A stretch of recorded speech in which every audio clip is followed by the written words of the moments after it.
This is what I walk into today, Chris. He just announced, Greg Cody, your father, just announced, I have no headphones as they're counting in 5, 4, 3, 2. And he got lost on his way here into the studio, even though he spent last night in the hotel. So he. I got a panicked phone call. This doesn't fit anywhere. Okay, all right, it fits. Take that off. He can't hear me right now. Yeah, he I'll can't help hear you you. This hotel is tricky, by the way. I'm with It's to Greg. your right, Yeah. Greg, like down to your The right. place that it always is, Greg. The place He that can't it's. hear me. He can't hear you. That's right. It doesn't fit anywhere. Okay, thank you, Billy. I appreciate it. So, why, Chris? Why did he get lost? Why did he stay in the hotel? Billy. I walked in on him just generally discombobulated, while Stugotz told him that he was somewhere recently with Zach Thomas and that he was more famous than Zach Thomas because people were chanting his name. I don't know the setting. I don't know what I was walking into here. I was telling Greg that recently I was on an airplane sitting across the aisle from Zach Thomas, and I did not recognize Zach Thomas. I didn't know it was him. And the people were coming on the plane, and I got 3 stews. Zach Thomas got nothing. That's crazy. Zilch. And I think he enjoys it. I'm serious. That's great. Yeah, Zach would rather be anonymous. He would be. Yeah. He spent his career like that, playing middle linebacker, not being Brian Urlacher, getting 1,000 tackles and taking 10 years to make the Hall of Fame. I didn't realize you were going to take out Zach Thomas. Is there bad blood here? What's going on? No, I love Zach Thomas. Oh, I can tell. He's been on the Greg Cody Show podcast several times. I think we love him. You're crushing the voters there because the voters put Brian Urlacher right in. Yes, thank you. Zach Thomas had to wait 10 years. You're taking a shot like if his name was Brian Urlacher, he would have been in. No, I milked that for like 3 columns because I was pushing for More him to than get that. in for years. And you do a comparative of his career stats and Brian Urlacher's, and Zach Thomas has the upper hand. It's ridiculous that he isn't seen as Brian Urlacher, except his teams famously were mediocre. I agree with the name thing. Multiple times a on fuller your name. on your show, Greg. What out of 100, where did he land on your top guests of all time? That's a good question, Billy. He was stout. He was in the middle somewhere. Number 54, maybe. That would have been great if I'd thought to do that. That would have been terrific. Yeah, nice knowing his number, by the way. Most don't, I'm sure, especially those people on the plane. They have no idea. What's wrong with your voice? I know. Is this still the cruise that's in your voice? It's after last night's event, we went by an unnamed local bar. And What event? I might have hit it pretty high. I went to an acting class, Dan. Did you really? Yeah, I'm not. Wow. Most people know that I was in a major motion picture in the early 80s, Absence of Malice, but I'm not content. I believe in life you got to grow. You got to inch forward. You got to move. You got to advance. Gotta want to know, gotta want to grow. Yeah, exactly. I want to know. I want to grow. I want to learn. I want to earn. And so I find myself last night. Let's start the show. Among amateur actors.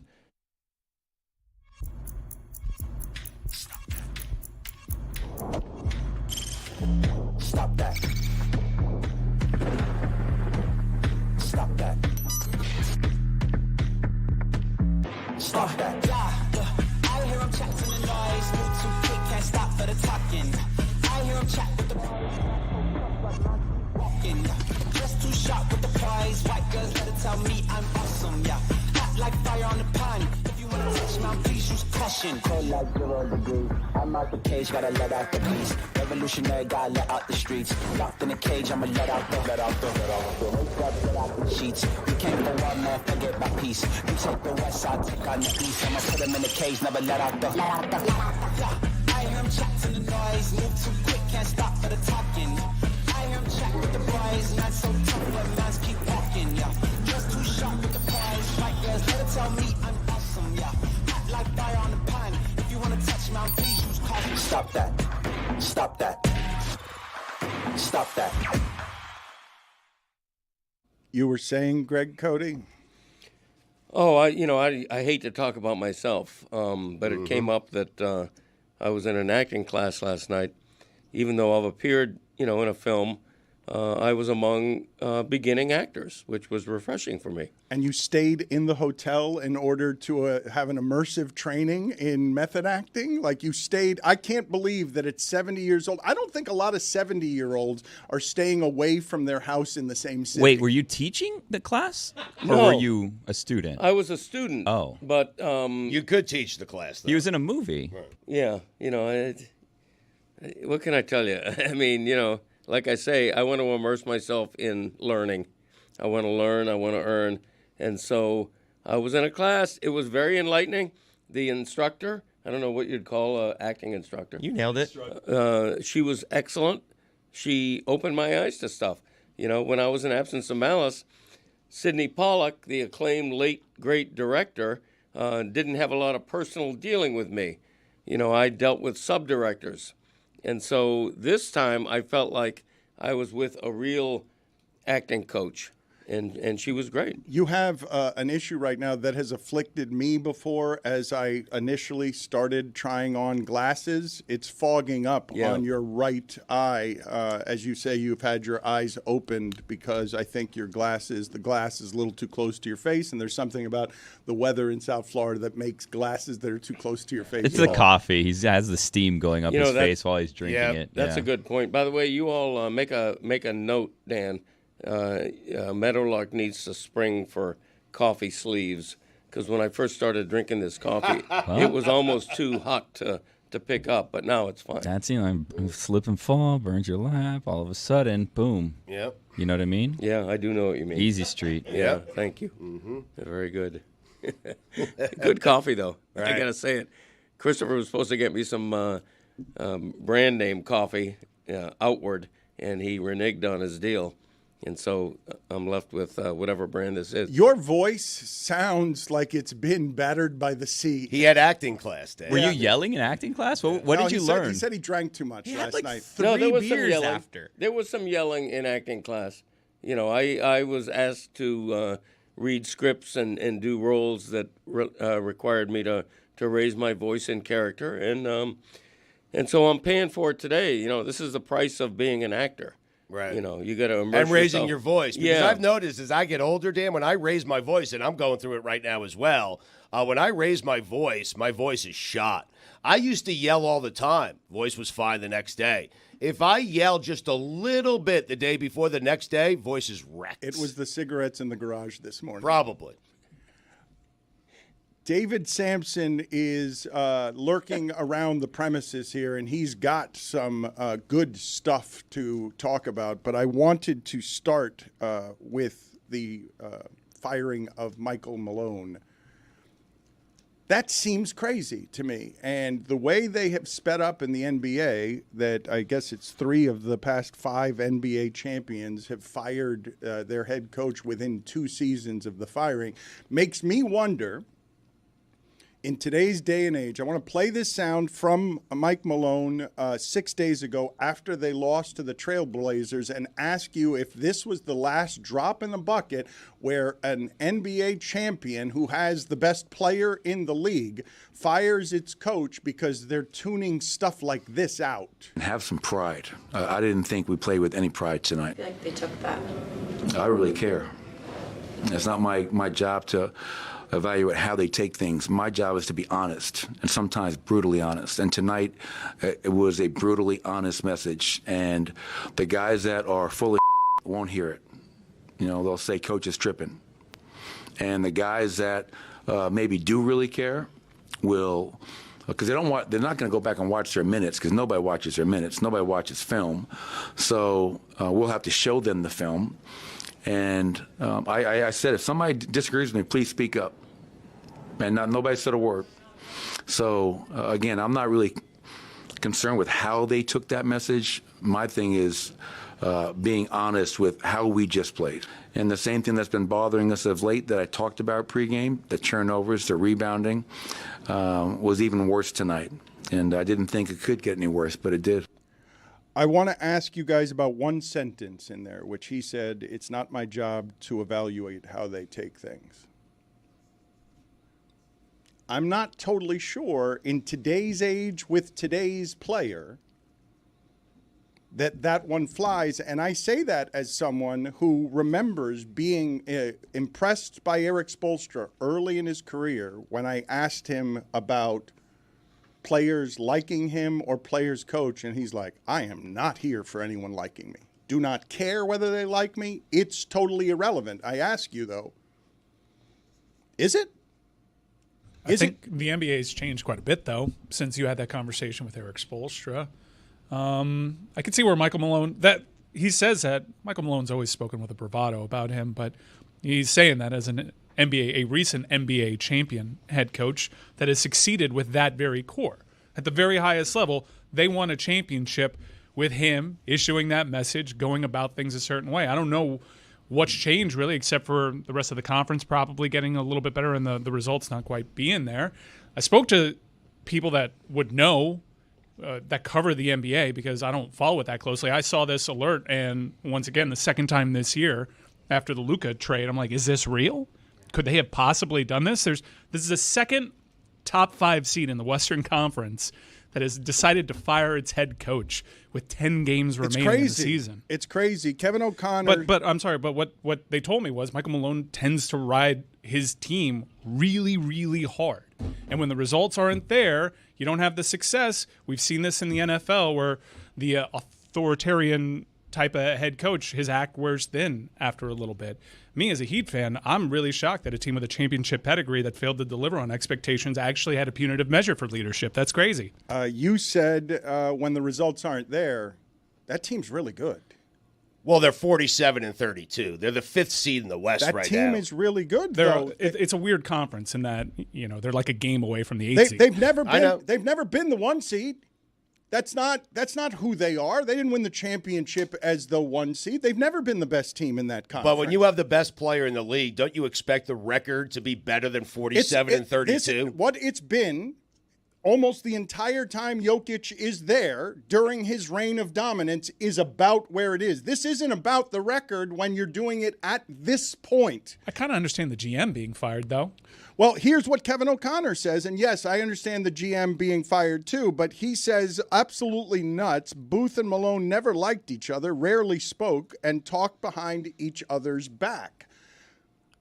With the team struggling on the court, Nuggets ownership decided to fire both of them, and that seems insane. And it does feel insane because it is rare. Not since the Luka trade have I double-checked the Shams account and been like, am I getting Scheftered or NBA Ballsacked? Centelled. Yeah, one of like I have to. Did someone spell Shams's last name in a way that is meant to trick me because they changed a letter and can buy a blue check mark? I have the mobile alerts, but even then, just like the Luke one, I'm like, something's wrong here. They can't do this without at least mentioning it to Jokic, and I just wish to be a fly on the wall for his indifference. Him just being like, I don't care. Yeah. Well, with the Taylor Jenkins stuff in Memphis, I'm like, well, that this probably went through Ja at some point, and I can see Ja having opinions on the matter. Jokic, I assume that they cleared this with him, but I'm not really sure. I don't care. Ball basket. Is the season over? No, you still got to play. I mean, not only is the season not over, they could still win home court advantage in the playoffs. It's crazy to fire them when they fired him. Well, they have more information than we do, They right? do for sure, but when I hear a coach question his players' pride, that's a red flag. I don't think any player, and it isn't just this generation, I don't think any player ever wants to have their pride or their effort questioned. You can question the physicality of their play or something they're doing technically wrong, but to say that you don't have any pride or you're not trying sarcastically saying, they don't watch film. We're going to have to show them it. There's no way he said it thinking this is going to cost me my job. I won a title a couple of years ago. Sometimes you got to lie, Dan. Sometimes lying is the best policy. I'm telling you, got to say, listen, my guys are champions. They will figure it out. We don't watch film, but we have the best player in the world. You have to just say the things you need to say to keep your job. You know what I'm saying? They were the 1 seed when they won the championship in 2023. Were they? Okay, thank you. Jokic is like, we'll get this over quicker. Okay, new coach, bring him in. Whatever you want. I don't think those accents are working for me. Did you see Did you see on TNT Lefko asked Shaq 2001 Shaquille O'Neal versus 2025 Jokic, what happens? And he goes, Slovenian chicken. And then he goes on the thing, and then like Lefko just like tries to squeeze in. He's Serbian. The thing I wanted to ask you about what you just said, because you said I don't know what changed. And one of the things that changed pretty dramatically where power is concerned is the players now. If we're going to make it that 3 of the last 5 NBA champion coaches have been fired within 2 years, the players' guaranteed money and position is more guaranteed than the coaches. And the power that the player has by virtue of that makes it more important that you like him or listen to him or respect him.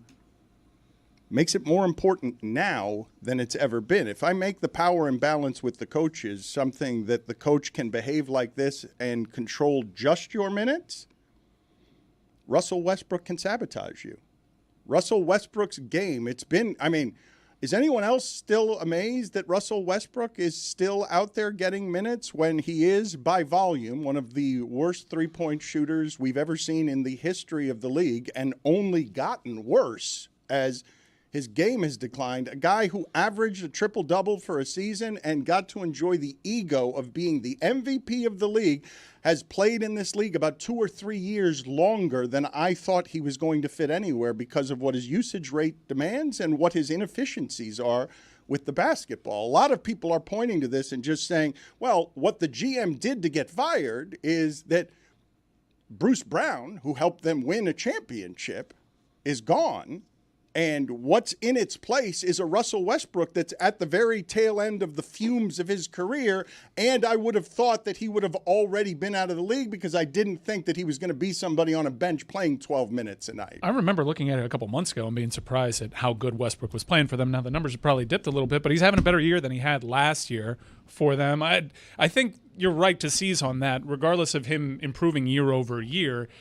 I know they won with this core, but you have what might be the most unstoppable offensive force in the history of the game, and to surround him with that same level of talent and slowly pick away pieces that made a difference on a championship team, that's not really a recipe for a GM keeping his job, especially when you've already established what the new standard is for a franchise. So I totally get the GM. The head coach, I'm shocked. Like, I can understand firing Malone after if they disappoint in the postseason. But I guess the thinking is from Stan Kroenke on down, we have what I just said, the most dominant offensive force in the NBA. We cannot waste another year of this window. We are not going to get to the top of the mountain with this head coach. And if that's what they deduce, then you got to support it, right? No. Okay. The reason I don't have to support it is because of the timing. But you support it with the Heat? It's a weird timing. It's a weird timing, like that. I don't. They think a new coach is going to be the thing that helps propel this team to an NBA championship. I'm not going to sit here and question people who have a lot more information than I do and a lot more investment in what they're doing, making a decision that is shocking to me. But I'm shocked by the timing of it. It's not, we've changed the rules, okay? Hey, champion coach, you've got 2 years, and being 15 games over 500 after 2 years is not enough. You now have less than 2 years to do it. But firing the thing that Memphis and Denver has done here with fewer than 5 games before the playoffs, I don't even know the mechanics. Do you think anybody in our audience can explain to me the mechanics of just overhauling your entire management team this close to the playoffs? Like, what does it even mean to get this person out? And when I ask you about, does it matter if players like their coach, to me, the reason this is being done, even though we don't have all the reporting information on this, is because they believe by simply getting Mike Malone off their neck, whatever tactical advantages he offers, whatever knowledge of the players he offers, whatever coach of the year stuff he offers, they think is not as worth as much. Let's get these people off of these players at a wildly inopportune time. And I ask you guys, like, if you think this this isn't a wildly inopportune time. Where would I have to put it for you to be shocked by it? Right before the playoffs? 2 games into the playoffs? I mean, this is effectively right before the playoffs, but like this seems like a move that you would normally applaud as leadership, because this is not the time most people would do it. Most people would wait till the end of the season, till a failed playoff run. And here they're saying, this is what we've determined to be the problem, and this is the piece that we feel like we need to remove. Let's remove it now instead of wasting a playoff run. When you say 2 games into the playoffs, are you thinking the Nuggets are down 0-2 in a series, they fire the coach? That would be great. I mean, So in the NBA, there aren't very many recent examples, especially when you're trying to cite something this close. Ty Lue would probably be the most recent example of a midseason change. I would say in Europe, in soccer, both on the international and club level, there are plenty of examples of a management change right before an elimination stretch in a competition or a pivotal point in the season where the team goes on to go on a run. Hockey, the same way, but 10 games before the season. You have a couple examples with the Lakers, but this is a fairly new phenomenon in the United States. Jessica, can you please tell me the year that the Nuggets were the 1 seed, how many games over 500 were they when they were the 1 seed? Oh, they were 53-29, so it's a .649 or 646 winning percentage. Craig Berube and Dan Biesma, I probably butchered that last name, for the Pens, both midseason changes. So I was just looking up interim coaches. Most of these happen way closer to the middle part of the season than the latter, though. Yeah, and they have injuries going into the playoffs, so I think this is telling you the front office, I guess, is like, we don't think they're going to go very far. The defense has not been good. Like, this team's not going to make a deep run anyways because of this 5-game skid they've been on.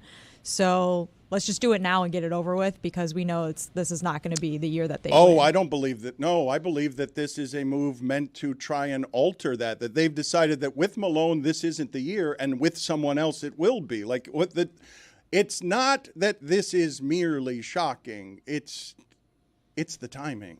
More than just firing the coach, which is surprising enough. But let's go out here. David Sampson, Nothing Personal. He just finished with Nothing Personal. What were your thoughts here on everything that the Nuggets did, what Billy is saying about leadership, and what we're talking about a coach saying he doesn't care whether or not he's liked or not, even though in this case I would say it probably had something to do with what was happening at the end?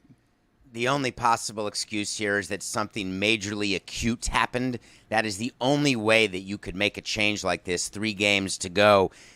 When the Hawks fired Hubie Brown, they were not in the playoff race, and that's the closest example we can find in the association. But now the problem is you had the vice chairman, the owner's son, go out and explain why he did it, and the explanation was incredibly bizarre. He made a statement and then went on TV saying there were a lot of very disturbing trends. We evaluated this very carefully, as though to say that in a power struggle between the GM and the coach, the solution is to fire both. That's not the solution. You choose a side and you fire one of them, and you don't do it with 3 games left. There's no need to, because as a leader, you can empower the winning side of the power struggle, and you can neuter the losing side without creating this sort of havoc. There was simply no upside to it.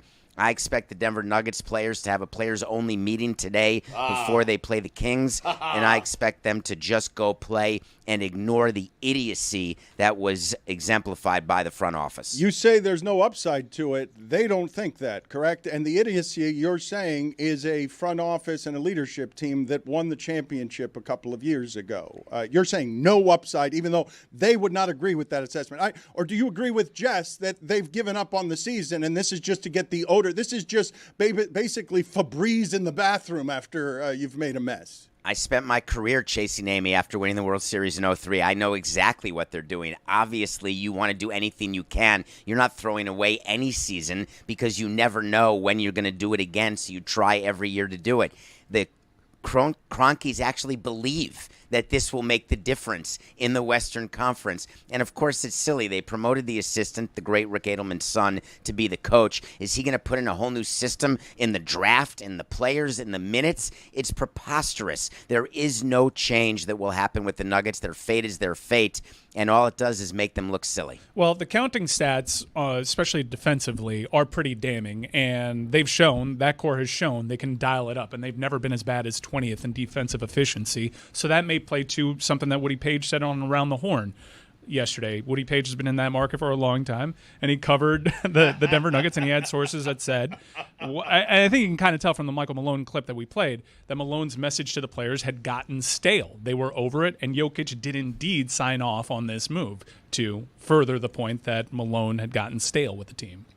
Gotten stale with a couple of games left in the season. Yeah. My guess is that the expiration date was long before this. Do you have any decent theories, David? Any decent theories on how things could possibly be so bad between a general manager and a coach that the owner throws up? If both of them are saying either he goes or I go, and the owner says, fine, you're both right, both of you get out of here. Yeah, we had it in the Marlins organization where we had fights between general manager and manager, or general manager and head of player personnel, or general manager and AGM.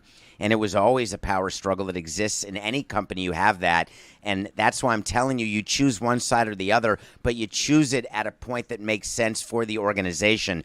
When you put the grenade, the Ja Morant grenade that was thrown into the Nuggets right now, you can't believe or imagine that it's going to be able to effectuate change as quickly as is required with 3 games left until the playoffs. There is nothing Edelman can do that's different than Malone. He's not going to change the players or the minutes because the owner could have had that done 10 games ago or 20 games ago. And so what they were evaluating, I can't figure out for the life of me. But for me, power struggles, we solve them, we choose a side, and then we fire one of them and keep the other and empower them more until they prove they're not good, and then we fire that person too. David, it seems like the side that you chose was Larry Beinfest, was the GM. Is that because he's in charge of the entire organization from an on-the-field standpoint? So you figure, hey, if he wants the manager to go, I got to go with my guy, right? Yeah, we chose Larry Beinfest until it was chosen Dan Jennings over Larry Beinfest. Right. So power struggles change, and the only thing that's common is that they're always existing in any company, and it's incumbent upon the owner or the president to choose in that power struggle. It happens not in sports. It happens on Wall Street. It happens everywhere. And with the Nuggets, what they did is they said, here's an idea. We're going to actually get rid of both of you. And in my experience, because I've considered this, the problem is then you've got to bring in somebody, and you've got to start with a GM, because if you hire a coach first, then you're basically emasculating whatever GM is brought in. So then you have to start with the GM, so you give an interim tag to Edelman and then start again during the offseason. Why didn't you just wait? So, David, this is a conference where there's only one dominant team. And if you're Denver, you're allowed to think, you know what, we're underperforming. We could still be the second best team in this conference. You don't think that firing an unpopular coach, even now, even with this timing, is going to provide some sort of a spark? You don't believe in that spark theory based on sudden change? We don't talk about this much, and I loved Jack McKeon. And if you go back and ask the players in 2003, what did you think of Jack McKeon? They would say, God, we loved him. He was the cuddliest old man. We didn't know what the hell he was doing. He didn't know half our names. He was doing things that were so outrageous that we couldn't stand it, but it worked. We happened to win games, and then we won the World Series. By the way, 2 years later, we fired him because it wasn't working anymore. And so sometimes it's just about the moment, and it's about having the right players getting this magic pixie dust, and then you spend the rest of your life chasing it. Well, let me ask you about 2006, where you guys were in wild card contention to the latter part of the season. You decided to fire Joe Girardi, who that year had won National League Manager of the Year. He only lasted 1 year there, so I assume, even as you guys were in wild card contention, Girardi's act had worn thin. So did you guys actually consider a managerial change as you guys were pushing for that final wild card spot? Yeah, well, earlier, he was fired during the season, if you remember. And, Greg, you may have covered this. He got fired during a game. In October? No, it was not in October. It was during the actual regular season when he yelled at our owner during a game to sit down and shut up. So we fired him, and then the players did a mutiny, so we rehired him for the rest of the season, knowing we were going to fire him, and we begged him not to be the manager of the year, but we knew there was a chance because we had overperformed giving the payroll, but it didn't stop us. But that was a power struggle between all of us and Girardi. How does the campaigning process against your own team winning Manager of the Year? It's a strange one, but it's you certainly don't invest a lot of money and time. You call up the writers and say, hey, excuse me, any chance you cannot vote for a guy? We're about to can him. Now, David, you didn't try to talk Loria out of firing this manager just because the manager had yelled at him and told him to shut up? That doesn't seem like a firing offense to me unless the owner is especially thin-skinned. Oh, we wanted to fire Girardi at the opening press conference, Larry and I. From minute one, we didn't want to hire him. He was not on our list, but he was a forced hire. And from the opening press conference, we knew that we were going to have a problem with him because he was making demands for coaches like Bobby Meacham and Mike Harkey and Gary Tuck to be hired, and he was just a nightmare from minute one, and we told the owner we don't want to work with him, and the owner said he's the manager, that is the decision. And so when Girardi, we led him to water because Jeffrey liked to sit next to the dugout and yell at umpires and players, and we knew Girardi didn't like it, and we waited for that pot to boil and simmer. When Girardi stood up and yelled at him, we cheered up in the box. So up comes excited. Jeffrey. Jeffrey says, get rid of him. And we were like, are you sure? Get rid of him right now. We're like, yes, baby. We walked down after the game and said, Joe, you're fired. You're So evil. great. Can you take us through the in-game firing of Jack McKeon? And the mutiny. Yes. Well, the in-game firing was Girardi, I'm sorry. not McKeon. And so what happens is Jeffrey comes up and says, fire him. So we go down, and we're standing outside the dugout, and we get word in like, Joe, you're about to get fired, just so you know, finish managing the game, but you're done. He comes in after the game, and we say, by the way, you can't do that, you're gone. And we were so happy. But then that was a team of young players, as you recall. And those players, it was Uglin, it was Hanley. They loved Joe Girardi because he was a player's manager. It was his first time managing, and he didn't really know what he was doing. And they did a mutiny in the clubhouse. When we told the players, just like Kroenke has to tell the Nuggets players, hey, Mike Malone's gone. The players basically said, you know, we're not going to play. And I said, of course you're going to play. We'll send you all down. Like, you're going to play or you won't get paid. And they said, no, we're going to go to Jeffrey and we're not going to play. And so we then had to crawl back to Jeffrey and say, uh-oh, we got to keep Girardi for the rest of the year, but we'll can him the minute the year's over. But these players are being ridiculous, and they're just young infants, but we're going to have to acquiesce to them. It was a nightmare, Greg. I don't know how much the media was aware of that as it was happening, but you were all outside the clubhouse while all of this was happening. The mutiny happened when the clubhouse was closed after the game. Chris, can you do me the favor and just isolate the laugh of David Sampson when firing somebody? I want to get that laugh and have it broadcast and echoey and sinister. David, we will come back to you in a second. I wanted to ask Greg Cody while he is here. I don't know how much you guys talked about this last week, if at all, because what was dominating the conversation on a Basketball Hall of Fame that's very liberal to get into were people talking about Dwight Howard and Carmelo Anthony. But they did not talk very much about the last name that snuck in on a list that I saw at the bottom and I was surprised by, which is, there's Mickey Arison in the Basketball Hall of Fame, and I guess Stugotz is just learning that now, and I don't know what kind of news that made locally or how much people cared. It can't be disputed that he's a good owner, but I didn't immediately think of him as a Hall of Fame owner, even though 3 championships is Hall of Fame owner, and I would want to work for him given what it is that I've watched him do with the Miami Heat, which is super unusual.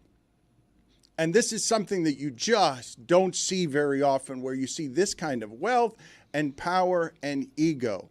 The way, and it serves the Miami Heat to do this, but the way that the Miami Heat are actually run by Mickey Arison and Nick Arison, and they allow everyone, because it serves everyone, to know and think without any kind of rebuttal that Pat Riley is the deciding vote on all basketball things when he is not.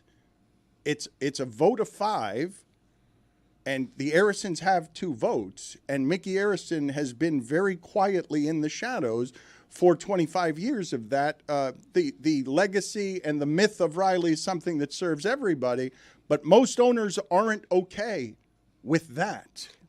I think it was a good selection because when you're the owner, you get residual credit for everything good that happened, everything bad as well. But in Mickey's case, the 3 championships, hiring Riley, drafting Dwayne Wade, getting LeBron, in the macro, I think, and the stability of that franchise. That's been the most relentlessly, consistently winning franchise in South Florida sports history. And I think the owner gets residual credit. Plus, Basketball Hall of Fame lets in too many people. Let's be honest. It's easier to get in to the Naismith Hall of Fame than it is other halls of fame. But can I say that Mickey Harrison deserved it? Sure. Yeah, and I also like the fact that... Can you say it in a voice that's any better than the one? No, I can't. Get the man some water. Can we get the man? Can we get the man something to He's drink in character. The Hall of Fame move that Mickey Harrison made was hiring Pat Riley. Right. I don't know if that gets you into the Hall of Fame, but getting Riley away from the Knicks to run your organization in Miami, that's the Hall of Fame Of course, move. yeah. Right. But like I say, everything that went right, the owner gets credit for that. I mean, having the new arena built, that's under his ownership. So yeah, I think he deserved it. And Sylvia Fowles, Miami born, also made the Hall of Fame, WNBA grade. So shout out to her.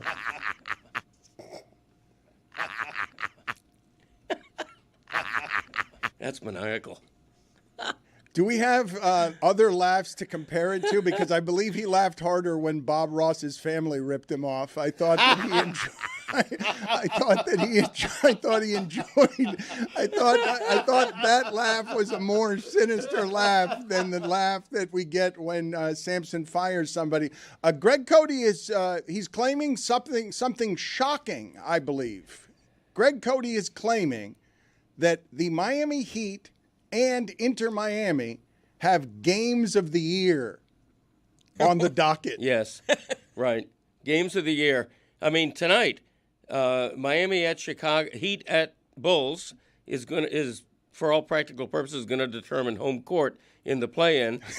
It's a big game, Dan. It's a big game. It is. Okay. Keep in mind that's in the context of a meh season, a nothing season. Other than the Jimmy Butler controversy, this has been the most forgettable Heat season in recent memory. So tonight, at least, is a game with stakes. Inter Miami, I don't have to tell Mike Ryan, they have to win against LAFC because if they go out in the quarterfinals of the CONCACAF Champions Cup again, on top of the crap they took in the MLS Cup playoffs last season, that heaps so much pressure on Messi because as much as Messi has meant for this off-field health of the franchise in the league, he's failed to deliver a major cup. And don't tell me about the League's Cup. Nobody cares about that. I was going to tell you about the Supporters' Shield. The Supporters' Shield is important, but it's also the regular season. And as my great friend Stugotz would say, do it in the playoffs, which they infamously did not. Bring in the year. water. Thank you, guys. Yeah, somebody please help him here. I read the story. You sound great, Greg. He doesn't sound Let's hear great. the difference. But Little lying hydration. is sometimes the best policy. Thank you. My wife says this is a sexy voice. It really is. Yeah. I'm hard. Thank you. Wow. So am I, actually. I don't know why. Just to tease our video that's coming out of my dad acting, the improv classes last night, I don't want to ruin anything, this reminded me of it. Oddly sexual. And a lot of it, not my dad's fault. He didn't bring it there. It was brought there to him, and it was awkward. Baby. Yeah, it was great.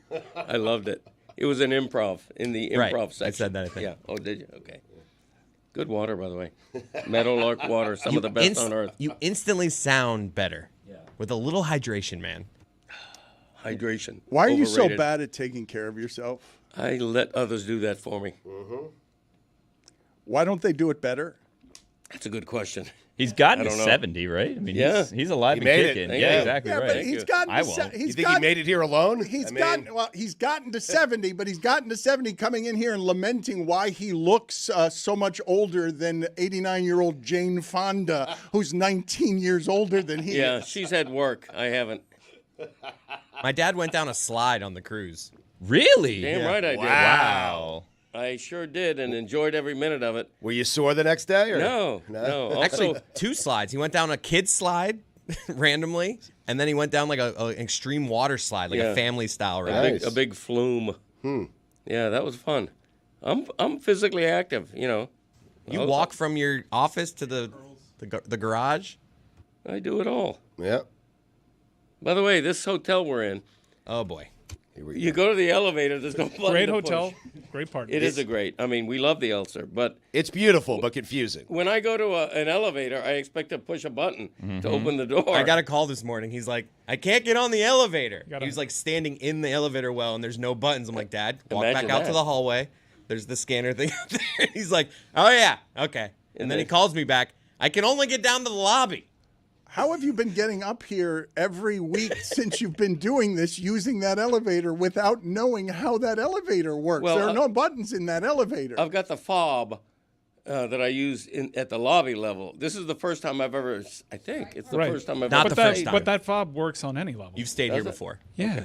But the fob was in my. It will only gives take you you to clearance certain to the floor that floors. we're on. Yes, Yeah. it will only take you. Right. Yeah. So it's, Well, it's why didn't you try the fob that you usually try? because it was in my satchel.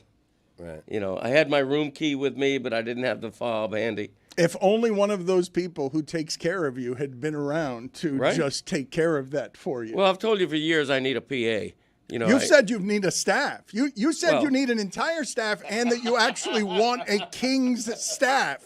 That Right. you want not just the people that work for him, but a staff Right. you can carry around to order them around. Right. I want to have a chief of staff. The president does. I want one. I think I need one. I'd like to apply for that position. That would be great. I want to be on your staff. Oh my God, that'd be the Somebody sent in a staff for him at the old studio. I don't think it made it over to this one. Yeah, that was majestic. It was like 8 feet tall. Whatever happened to that? If only staff? we still had it. What could that thing be doing now? I still have my dad's walking cane, Is that so? which is a Wild Bill. Yeah, which is a mini staff, I guess you'd call it. That was the cane that I used, Mike, when we did the owner bit. Remember where I... Final game of the season Oh on Friday. yeah, And then I felt instantly uncomfortable because I was wearing a cowboy hat yeah, and I had a cane. an old man's cane. And it was just oddly uncomfortable. Right, Everyone looking at me like, this guy's a racist. that was fun. Billy, why are you still hard?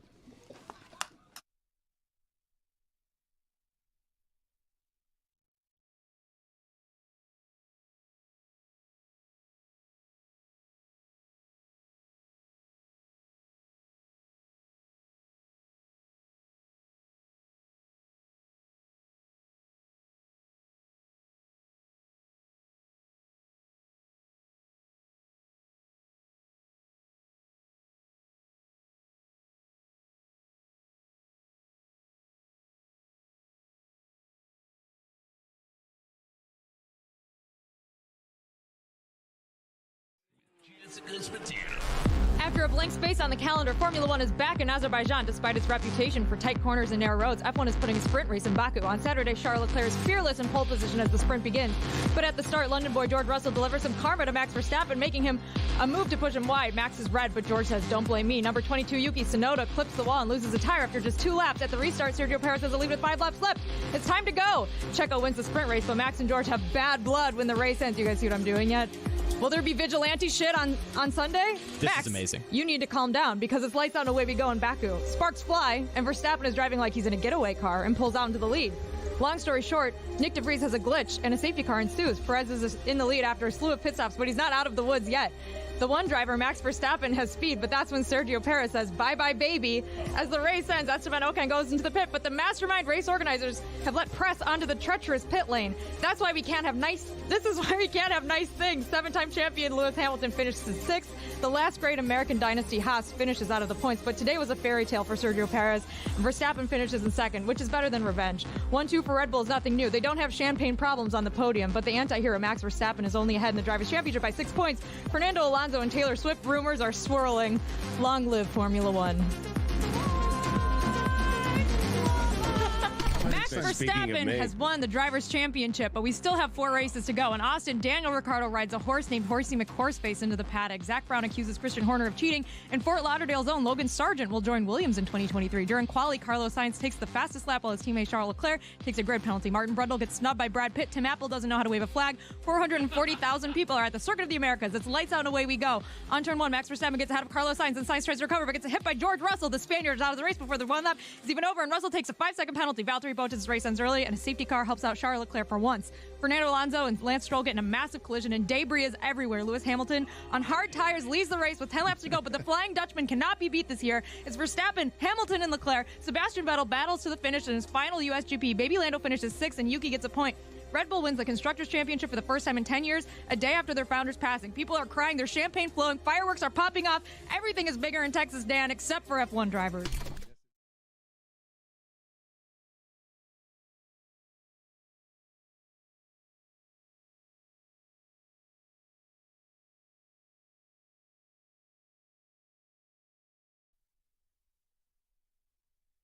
All right, fight fans, the moment we've finally been waiting for. The UFC is coming to the Kaseya Center, literally across the street, right there. I can throw a football to it. We've got UFC 314, Volkanovski versus Diego Lopez, and we got Michael Chandler versus Paddy the Batty Pimblett. The card is stacked top to bottom, okay? Me and Luke Thomas, part of the Metal Arc universe, we talked about all things UFC 314, the great things that are in store for a stacked card from top to bottom, like I said, razor-thin margins, almost pick'ems across the board how tight this card is. I talked to Luke Thomas. Go check that out on our YouTube channel. By the way, this Saturday, live, if you're not going to be at the fight for UFC 314, be at Casa Tiki because the MMA Hangout boys are going to be live and in full effect. The place is going to be absolutely rocking. Everybody who's missing out on going to the actual fight, head over to Casa Tiki MMA Hangout live Saturday night, 10 p.m. for UFC 314 at the crib in Miami. Let's go.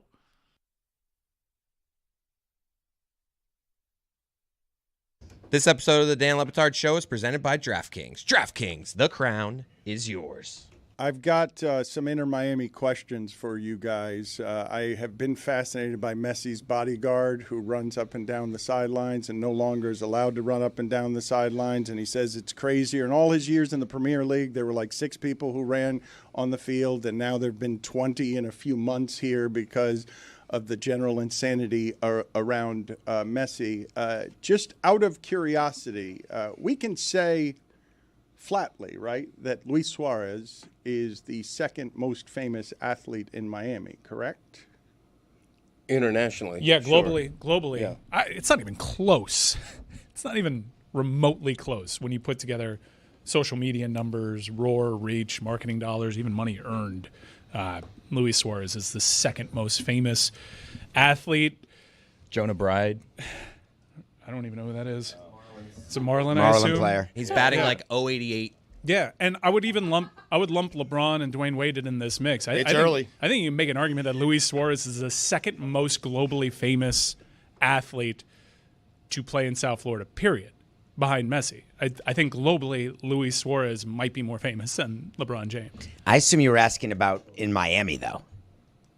I'm saying that he works and plays in Miami and is the second most famous athlete on earth to be playing in Miami, But right? not in Miami. No, not in Miami for sure. For one thing, he's absolutely everybody is swallowed by the shadow of Messi. All right, if you're playing for Inter Miami, I don't care who you are, and now they're talking about getting the Belgian midfielder from Man United, Man City, Kevin De Bruyne, or Man City. Yeah, right. LeBron is the second most famous. I just did all time, all time, right? Yeah, all time. Yeah, but right now, actively, it's not even remotely close. This is a confusing question because I know what David is saying and I know what you guys are saying. You guys are saying the most famous player playing in Miami, and you're talking worldwide, where he's making a distinction of he might be the second most famous worldwide, but he's not the second most famous in Miami at this time. Not even certain he's in the top 5. I mean, Manu. Unrecognizable Tua. in the park.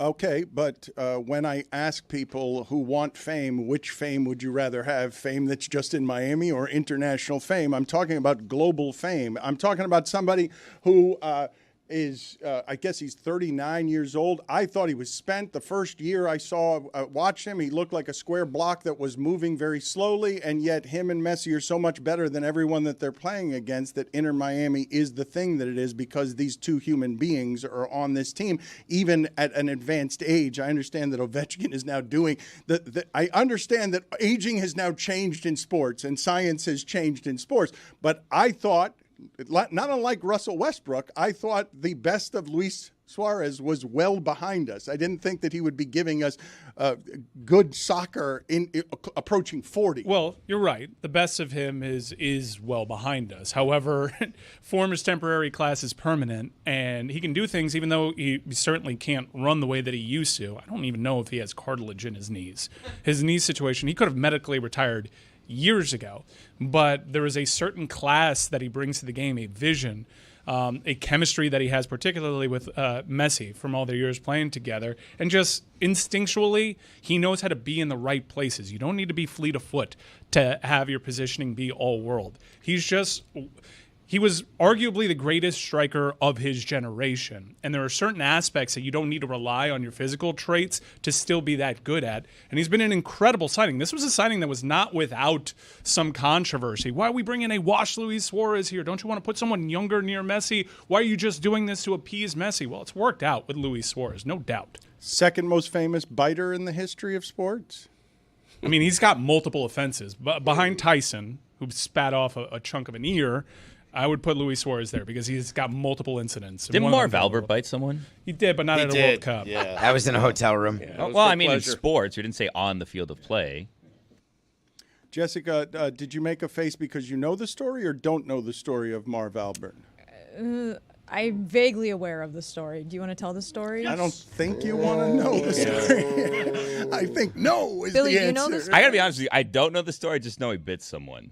There is a sexual assault allegation that involves him and scandal, and before you could lose everything for this kind of scandal, allegedly, and also involved sex shaming beyond that with clothes that he was wearing. A little cross-dressing?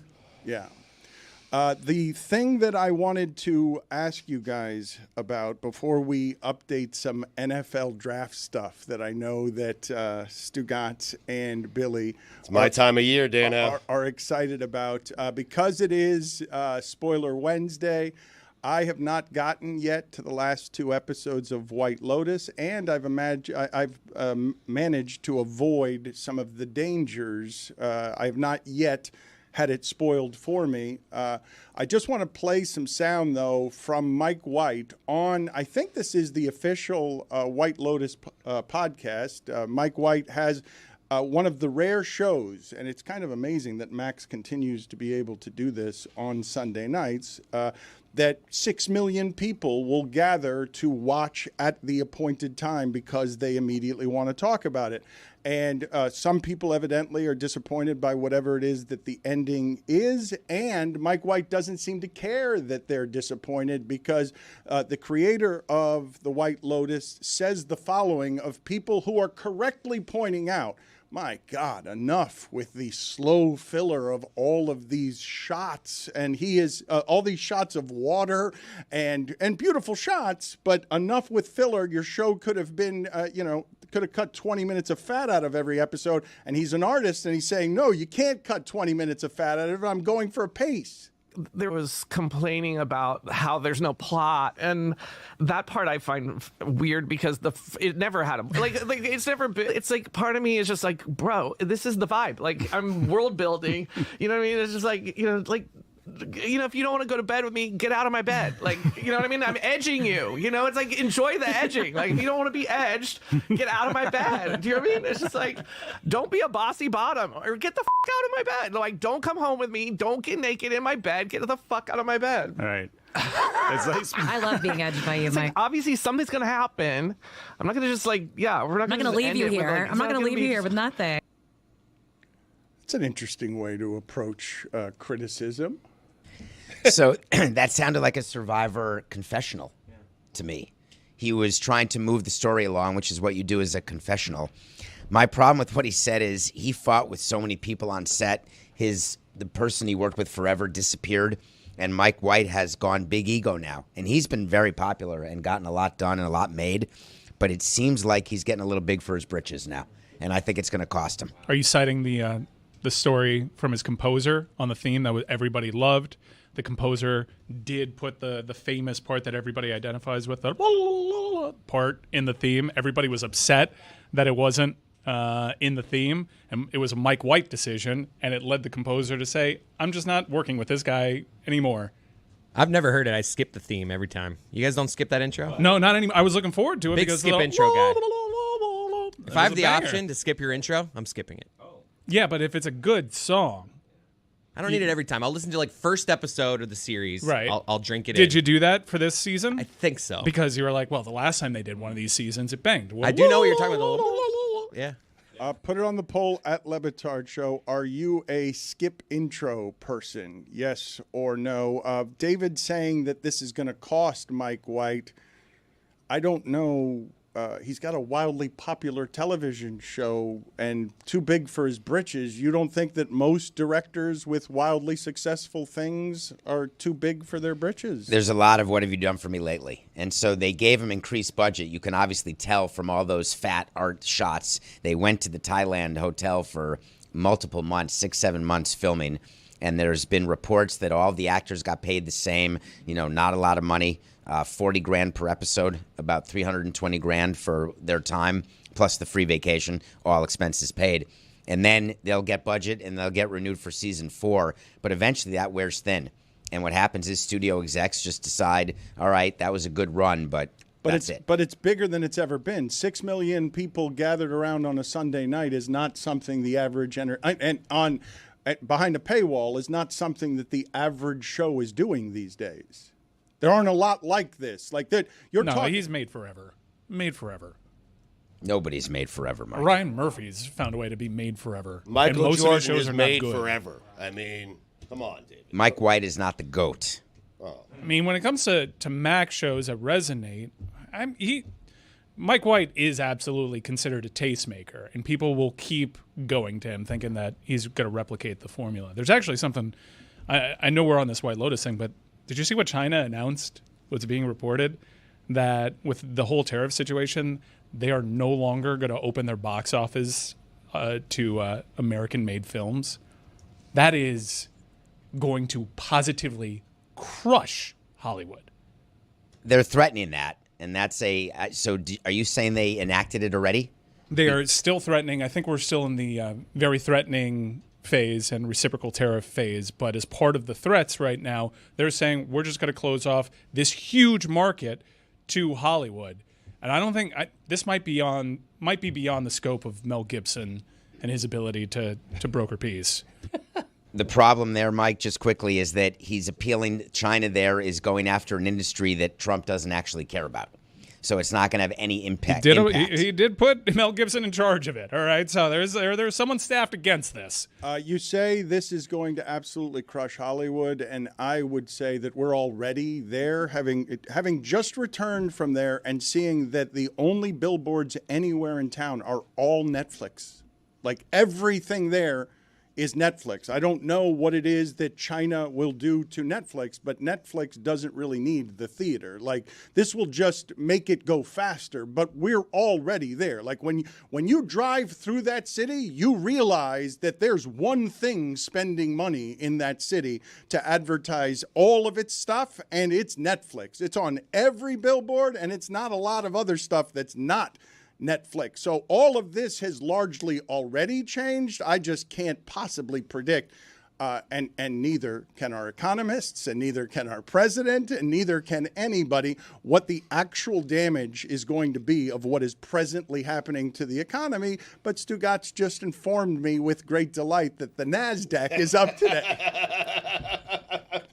245. I mean, just while Did you check back at the end, though? While I was talking, Stugotz whispered it into my ear that the NASDAQ is up. Are you day trading, Stugotz? Perhaps. A fool and his money will soon be parted. I want to It's get a great buying opportunity, David. I don't care what you say. It is. I will say the bond market is looking pretty dangerous, and there's a lot of people turning to the bond market for something a little bit more conservative. Given the instability of the stock market, which is a speculative market anyways. So you're going to have people riding vibes. Like yesterday, there were a lot of people peacocking when the Dow was up, and then by the end of the day in closing bell, it was down. The bond market is particularly concerning right now. Before we get to a new draft expert that Billy and Stugotz are excited about just because it allows us to talk about the NFL draft, before David leaves, and I urge you to listen to Nothing Personal, which is doing spectacularly for the Le Batard and Friends network, there was a horribly sad story in baseball yesterday, and I don't know how many people are talking about it because Octavio Dotel was a reliever from a long time ago. But, David, this one hurt you. Yeah, not that long ago. He's only 51 years old. Yeah. And if you listen to today's Nothing Personal, you'll hear quite a bit about this. But what I didn't have time to mention on the show that I'd like to just talk about now is how we all react to what took place and how, to us, we're here in the United States and it starts as a headline, maybe number one headline, and within 3 hours it's below who's being drafted or what the rumor is. The reality is that 79 people are dead in the Dominican because of a roof collapse that is not dissimilar to what happened in Surfside, except it happens all the time in the Dominican because the way that construction is done, and I am as guilty as anyone, we go to the Dominican and we cut corners. We figure out how to schmeiss permit people and how to get things done because we're trying to just get players. And then we do press conferences saying, hey, look at our great new brand spanking new academy. Every team does it, but yet what's behind it is lies. And then it can result in something like this. Thank God it wasn't a baseball academy, but it was a place where players and other people were innocent people who died because the construction is so shoddy. And it's down in the headlines. We're not going to talk about it after today. And lives have been changed. Nelson Cruz's sister is dead. And things in the Dominican happen. Greg's covered it. Car accidents happen where players die. We didn't want our players to ever go home to the Dominican. And the guilt I feel currently about wanting players not to go home because I'm worried they're going to die. And then when they do die, you feel like it's more of an I told you so versus taking the time to fix it.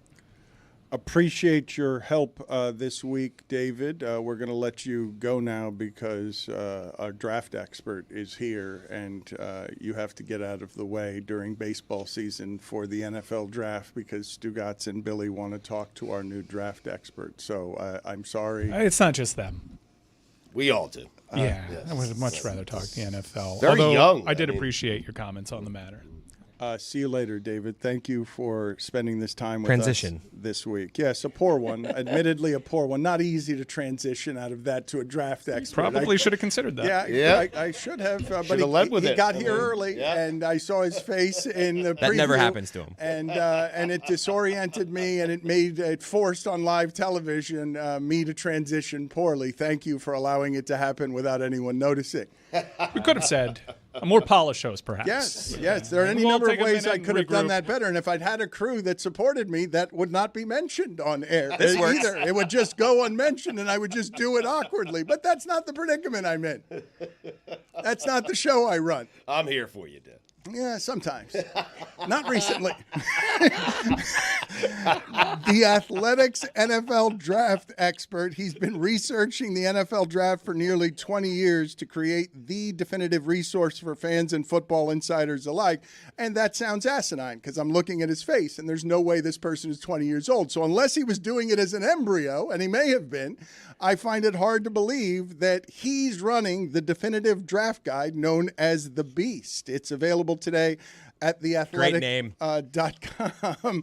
And he's also a barbecue pitmaster. We'll get to that in a second with him because I want to question his expertise there. He's accomplished a lot, huh?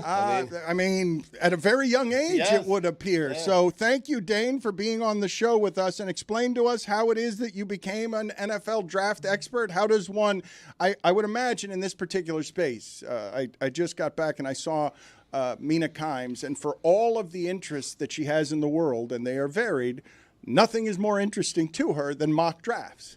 And I just find it super bizarre. Like, I don't understand the redoing of mock drafts again and again and again. That has to disappoint you so much coming from Mina Kimes. I just don't understand it. I'm wildly confused by it, but this is an area that many people care about. And you, thank you for joining us, Dane, have been caring about it since when? How exactly did you become a draft expert? Well, scouting is always what I've wanted to do. Going back to the first time I created a draft guide was my freshman year dorm room back at Mount Union in 2005. So been doing it for a while now, and it's the ultimate hope for fans, right? Is the idea of, okay, this is how we can get better if we draft this player and that player, and it's kind of a reminder that the NFL is king when we're here in April, and the NFL draft is still driving a lot of the conversations that sports fans are having. But also, it's the ultimate marriage of college football and the NFL. Two of the biggest, if not the two biggest sports in the country. So there's a lot of reasons for the popularity, and I mean I'm thankful and blessed enough that there is that popularity. It allows me to have this job and create a document like this, which is really cool this year. It's not just a PDF. It's an interactive micro site where there's over 2,600 prospects on there. There's 400 reports, all the NFL verified testing information. You can check it all out on The Athletic. And so people have been really digging it, and it's cool to take it to these heights this year. Put it on the poll. Do you want an interactive microsite with your football at Le Batard Show? PDF is fine. Can you tell me, more responsible for your great skin, youth or moisturizer? Genetics, right? I mean, look, I've always looked younger than I am, and I'll appreciate that. I'm almost 40, and I'll appreciate that now, when I get into my 40s, but I have 4 kids. And so that weighs on you a little bit, right? Especially when, you've got soccer and baseball and dance, and I've got twins. And so, I don't feel as young as I used to. I'll put it that way. It does look like Stugotz maybe like 30 years ago. In my prime. Like the hat, the outfit. Kidding I'm me? just saying, I like, think Stugotz looked like that at 8. I look like Clooney. Like they're wearing the same outfit. It's just he looks. They better. don't look alike, and they don't. No, I'm better looking. No, yes, yeah. In my prime, Dan. I mean, come on. The league verified testing information that you have for more than 2,000 prospects. How is it that you go about beginning to tackle that amount of research?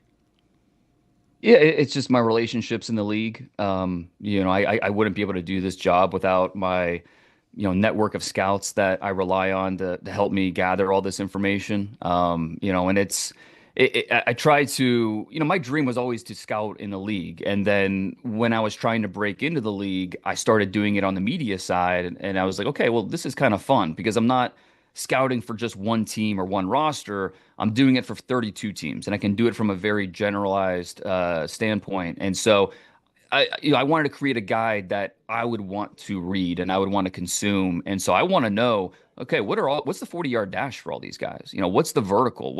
I want to know, just for comparison purposes, what is all the testing information? And so, we have the combine, that's 300-ish type players, but all the pro days, all the workouts, I want to be able to get all that information. And so definitely proud of the fact that you're not going to find this information elsewhere besides the Beast with all the NFL verified testing, 40s, heights, weights. We're not relying on what the schools say they are, height, weight. We're going to get the exact arm length for all of these guys. And so it's really helpful for me in my process. And I know fans just really eat it up. Our draft expert, Greg Cody, had 12 exactos last year. I'm wondering how many you had. Yeah, in terms of like nailing the first round picks. You got it. Nail the pick, nail the team they're going to. Exacto. Yep. The exacto wasn't clear enough for you just by calling it capital E. Calling it an exacto didn't clue you in to the great expertise of our 70-year-old veteran of the draft who takes great pride in kicking the ass of Mel Kiper every year with his exacto. That's true. I only do one mock draft, by the way. I don't do mock draft 0.5.0, 6.0. Come on. One mock draft is enough. We all love mock drafts. Second biggest day in the NFL behind the Super Bowl. Let me ask you a question. You can tell me who's going 2 overall. He hasn't done his research yet. I think Travis Hunter right now, but I'm still in mid research. Right. Well, Dane, let me ask you this. He didn't answer the other one. Right. Can we get the answer to his exacto question? Yeah, he's evading the jury.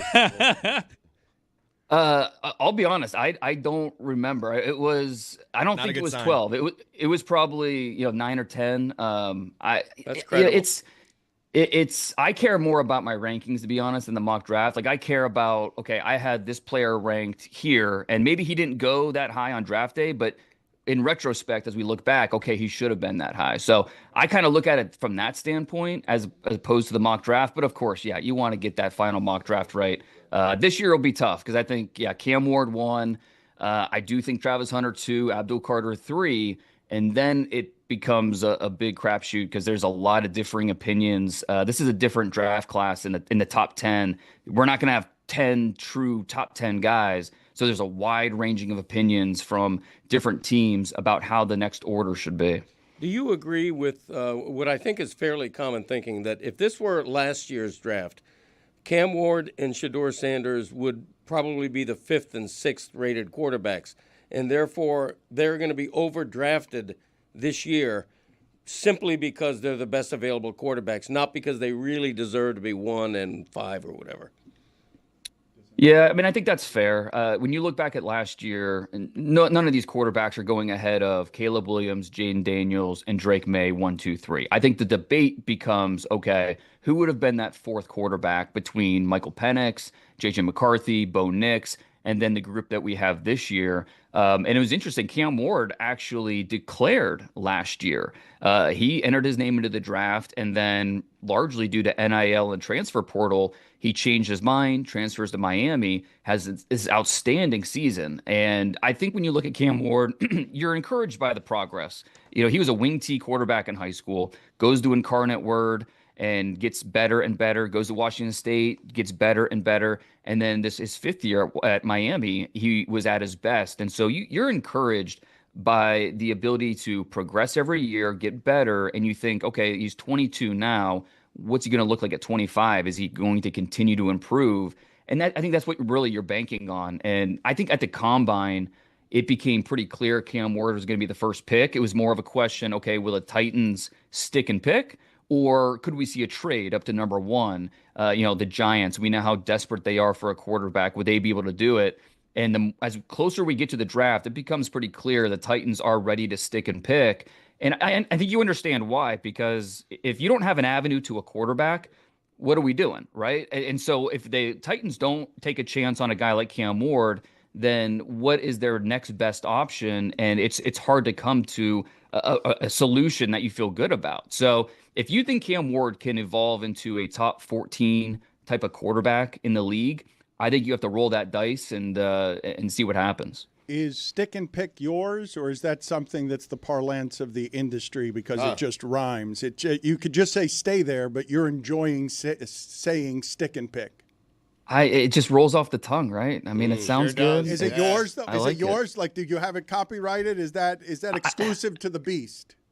I don't know that I definitely don't have it copyrighted. I'm probably sure I've heard it elsewhere. But yeah, I mean, now that you mention it, maybe I should check into that. Is that hyphenated? I'm just curious. Stick and pick or no hyphens? Yeah, probably 2 hyphens in there. Stick and pick. Yeah, I think so. I think so. Dane, is there a chance that the Titans don't stick and pick? Because we decided, I don't know, 3 months ago that we were going to do a watch party for the NFL draft in Nashville because they had the number 1 pick. And it was a dicey decision because should they trade out, we'd just be in Nashville for absolutely no reason watching the NFL draft. So as we're getting closer, it looks like it was a safe decision, but is there any chance that they can be blown away with a package and we will just be sitting in Nashville to watch a team pick at 6 or something? There are worse places to be for, to kind of watch the draft. But I would be surprised at this point. The Titans have not really hid their interest for Cam Ward. And with a first-year general manager, Mike Borgonzi, a second-year head coach, there's always a question mark where you're not entirely sure exactly which direction they want to go. But I just keep going back to, okay, if you're not going to draft Cam Ward at 1, what is your best avenue to a quarterback? Because Will Levis is going into the season. Right now, he is at the top of the depth chart. And Will Levis has not taken control of that job and said, okay, I am a long-term starting quarterback in the league. He hasn't been able to do it to this point. And so, again, if you believe Cam Ward can be a top 12 to 14 quarterback in the league, which several teams do, because if Cam Ward doesn't go 1, he would go 2 to the Browns. The Browns would more than happily take him at number 2. I think we have to look at quarterbacks as kind of like taking bets, right? Like it's such a hard position to evaluate. I don't care, who you are. It's just there's so much that goes into it mentally, physically, and so if you just have to kind of make a bet that, all right, we like this, this, and this. This is what translates. We're going to make a bet on that working and that fitting with our coaches and our personnel. And I think the Titans are ready to do that. I was listening to you and on my buddy Nate Tice's podcast last week talking about all of the quarterbacks of the non-Cam Ward, Shedeur Sanders tier, like the Milrose, the Tyler Shucks, the Jackson Darts. Which one do you think is the best bet, or does it just depend on who's drafting them? Yeah, I think Jackson Dart to me is the most intriguing because he is probably has the most talent, but it's going to take some time. That Ole Miss offense really didn't get him ready for this next level. Can he get to the backside read? Can he make those full field progressions? So there's a little more projection with Jackson Dart, but he has the physical tools, the competitiveness, the leadership off the charts. So you like a lot of what Jackson Dart brings to the table. It's just the mental development is going to take time. So if I'm a team like the Browns, who really they need a quarterback pretty quickly, I don't know that Jackson Dart's going to be higher than maybe some of these other quarterbacks. Now, if I'm the Steelers and theoretically Aaron Rodgers could be here for the next year, or even the Giants where you have Russell Wilson starting for the 2025 season, then I think Jackson Dart becomes much more of a strong possibility. If I need someone to start right away, I think I'm leaning towards Tyler Shuck from Louisville, who is a unique player because he's a seventh-year senior. He's going to be a 26-year-old rookie, and you just don't see that a lot. But it's been injuries, and it hasn't been like multiple knee injuries. It's been a broken leg and a busted shoulder and things that I don't think are going to give teams big red flags moving forward. But for a guy that's that age, this past year at Louisville was the first time he played more than 8 games in a season in 7 years in college. And that's not ideal, but he has the size, the arm. He's a power thrower. He's a twitchy thrower. And he's a good athlete for being a 6'4", 220-pound quarterback. So teams really like Tyler Shuck. And I think both those guys, Jackson Dart, Tyler Shuck, teams in the top 35, top 40, there's a good chance we see them both come off the board. If Abdul Carter did not have the foot injury, would he be consensus number one? No, I don't think so. I really don't think the foot injury has all that much to do with it. I think it just comes down to the Titans. Quarterbacks are just different, right? Quarterbacks. It's hard to rank quarterbacks with other positions because it's a weighted position. The impact level that it brings is just different. And then I think it comes down to, okay, who's the best non-quarterback? Is it Travis Hunter or is it Abdul Carter? And in my opinion, it's Travis Hunter. We have not seen a player like this, how unique he is, can play both sides. He's a dynamic athlete. I would love to play him full-time on defense and then mix in 25-ish plays a game and get him 8 to 10 touches on offense. I think that's the perfect way to use him. But there's a lot of teams that think he's an offensive player first, and then they'll try to figure out something on defense. And I think the Browns, sitting there at number 2, they need to get better on offense. Their offensive scoring was 32nd in the league last year. Third down conversions were 32nd in the league. They need a spark on offense. And if they don't believe in one of these quarterbacks, which I don't think they do at number 2 overall, Travis Hunter does make sense because of the spark he would bring to an offense that just needs any semblance of life. Where do you think Shedeur Sanders goes? And do you think he's going to be a good NFL quarterback? That's the big question. It's funny. I like Shedeur Sanders, but you're not allowed to like him. You have to love him or hate him for whatever reason. That's how it's become. And look, I think he can start in the league. It's just, can he truly be a difference maker, a guy that's going to elevate the offense around you, be someone that is going to help drag the team to the playoffs if that's what's needed?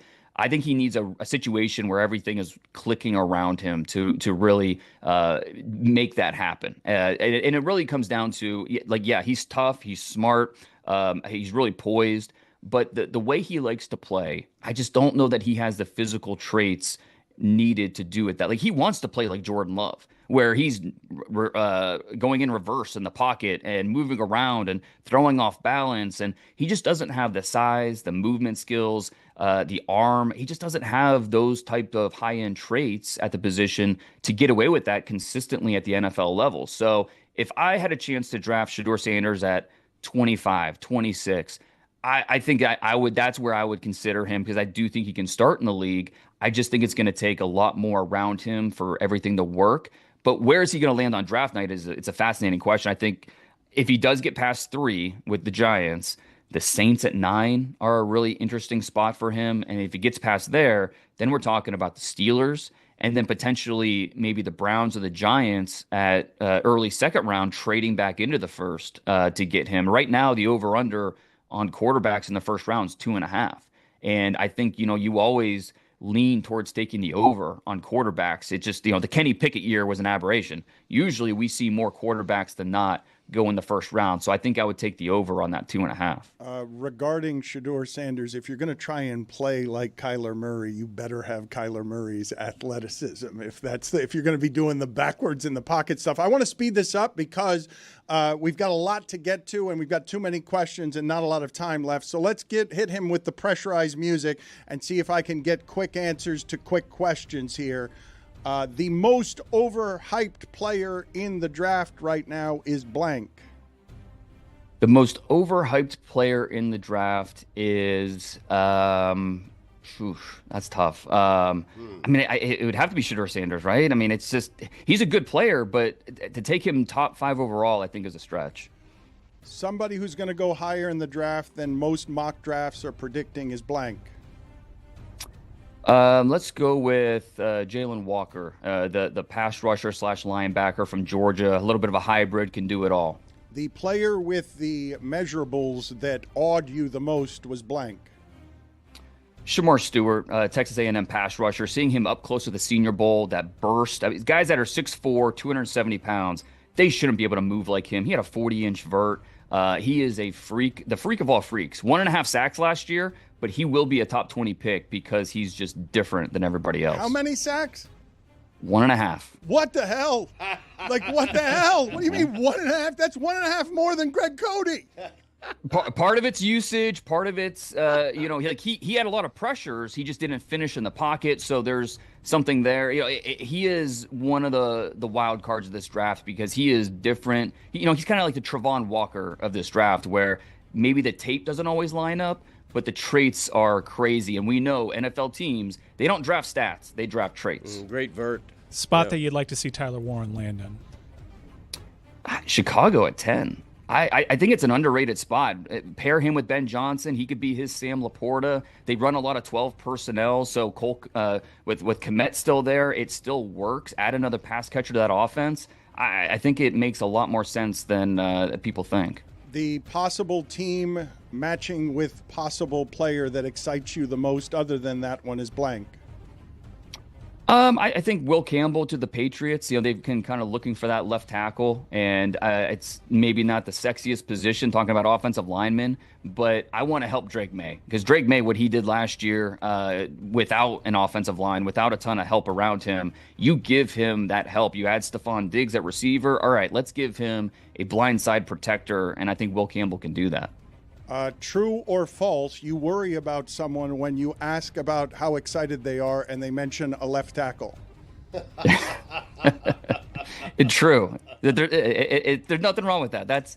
Left tackles are instrumental to a team's success, so it matters. The weakest draft since blank.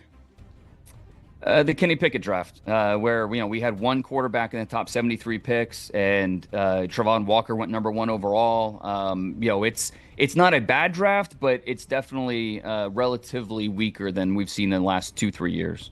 Is this year finally a good year to accept that maybe more than one running back should go in the first round?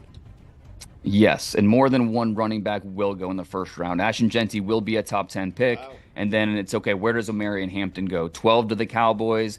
I have a hard time seeing him get past 20 with the Broncos, which would be a perfect fit for both Bo Nix and Sean Payton, but also the running back and what that could mean for the Broncos as they try to unseat the Chiefs in the AFC West. A better example than you being a maximum football dork at Mount Union as a freshman than you minoring in football player evaluation is blank. Oh, gosh. I don't know. I have a good answer for that one. Because you know what? I'm from Northeast Ohio, and the Browns came back in '99, and I was just like 12 years old, looking at Tim Couch, Ricky Williams. Like, this is fascinating. It was like an instant thing. Scouting is what I need to do. And look, my dad's not a coach. I don't have an uncle who's an owner. Like, how else are you going to get into the league? That's what this draft guide's about, trying to create something. And it got me several interviews in the league. And I just happen to be geared or kind of torn to this media side, and I've really enjoyed it. It's available today at theathletic.com. It's the definitive draft guide known as The Beast. I'm going to really put you on the spot here, make you speed it up with a name and just a sentence of evaluation on the following. You are an amateur barbecue pitmaster. I'm going to give you an assortment of meats. You give me the first player that comes to mind when I mention that meat. Texas brisket is hot and smoky. Who you got? Let's go with Travis Hunter, because talking about versatility. You can do so much with brisket. You could shred it, you could slice it, you could put it on mac and cheese. You can do so many things with it. So versatility, I'll go Travis Hunter. Prime rib. I mean, that's the king, right? That's so who's going number 1 overall? Cam Ward. So I mean, prime rib. That's at the top of the list, and Cam Ward's going to go first. So we'll go Cam. Memphis ribs, slow and dry. Let's go with Mason Graham, the defensive tackle from Michigan, who is going to be a top 7 pick. Nothing really sexy about him, but you know what? You don't walk away from drafting Mason Graham and think, oh, we didn't get better, or that was a bad pick. You're not going to think that way. Same way with ribs. KC pulled pork, sweet and tangy. Sweet and tangy. So let's go with Shamar Stewart, who I mentioned as being a toolsy, traitsy guy. It's easy to be enticed by the different ways he can move, but you know what? It's maybe the payoff isn't there. Porterhouse steak. Oh gosh, I mean Ashton Genty. I mean, you can make a case he's the best player in the draft. You can make a case Porterhouse steak is number 1 thing you want to order on the menu. Tenderloin roast. Oh man, let's go Abdul Carter. With a slab of beef like that, Abdul Carter, the way he can rush a passer, it works. You're just picking names. I mean, he's good at it. He's great at this game. You can't question the way he did that. What I we did was totally question. unfair to him. He's just picking names out. Yeah, okay, but what we did was not right or stick fair. And pick. Or stick and pick. Thank you for being on with us. Cody hasn't listened since you said stick and pick. Thank you, sir. Anytime. Thank you, guys.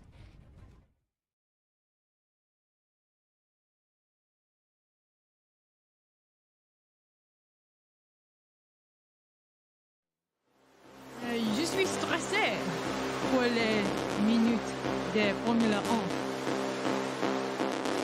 J'ai besoin d'énergie. Énergie. Let's go, energy. Oh, energy. Bonjour et bienvenue à Circuit Powercar pour le Grand Prix de France. Les températures élevées sur le circuit signifient que la gestion des tours va être essentielle.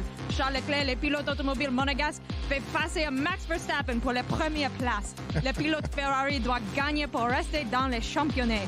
Mais non! Quelle horreur! Une catastrophe!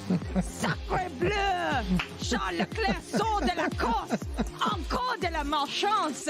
Il est fini! Une honte! Max Verstappen prend une grosse avance. Lewis Hamilton, le pilote Mercedes, est 12e. Carlos Sainz, l'autre pilote Ferrari, a commencé à la 19e place, d'où sa pénalité pour le changement du moteur. Et les roues contre roues avec Sergio Perez, mais l'imbécile de chez Ferrari recommence. Max Verstappen a fini premier de la course. Carlos Sainz est le pilote toujours. Lando, l'enfant Norris, a terminé 7e. Lance Stroll a terminé avec un point. Félicitations, Mike Crack. Huh? Wow! Oh my God! Holy shit! Holy shit! Merci. Oh my God! Was there an imbecile in there? Did you say Les imbecile? imbéciles de chez Ferrari recommencent. That sounded so exciting. I have no idea what happened. Les pauvres Charles Leclerc, les pauvres. My God, that was incredible. That was I really am good. so jealous that you can do that. Christophe. Merci, Guillermo. Well, the music ran out, but I think you should, because we didn't have an F1 minute today. I think you should give people Lord of the Rings minute. Yes, I think you should give people. Spoiler alert or no spoiler Dangerous alert? game, man. Dangerous game because of what? To us, you can spoil as much as you want. So I say go for as many spoilers as you like. All right, I'll give a spoiler of what happened at the end of the last Hold on. episode. Let me get you music. It was insane. Okay, so spoiler. Do not listen if you don't want to know what happened in the last episode of The Lord of the Rings, Rings of Power. So Galadriel and Halbrand, who everyone thinks might be Sauron, they go from Numenor back to Middle-earth, and they're in the Southlands. And the guy who's like the head elf of the Southlands, who's trying to help protect all the people who are getting invaded by the ORC army, they're trying to figure out how to get the orcs to go away, the ORC army, and to get free of them. And right now, a lot of people are calling it Before-Dor. We think they're in Mordor before it becomes Mordor, before Mount Doom erupts. Interesting, because there's been a mountain that they've shown a couple times in different scenes throughout the series, right?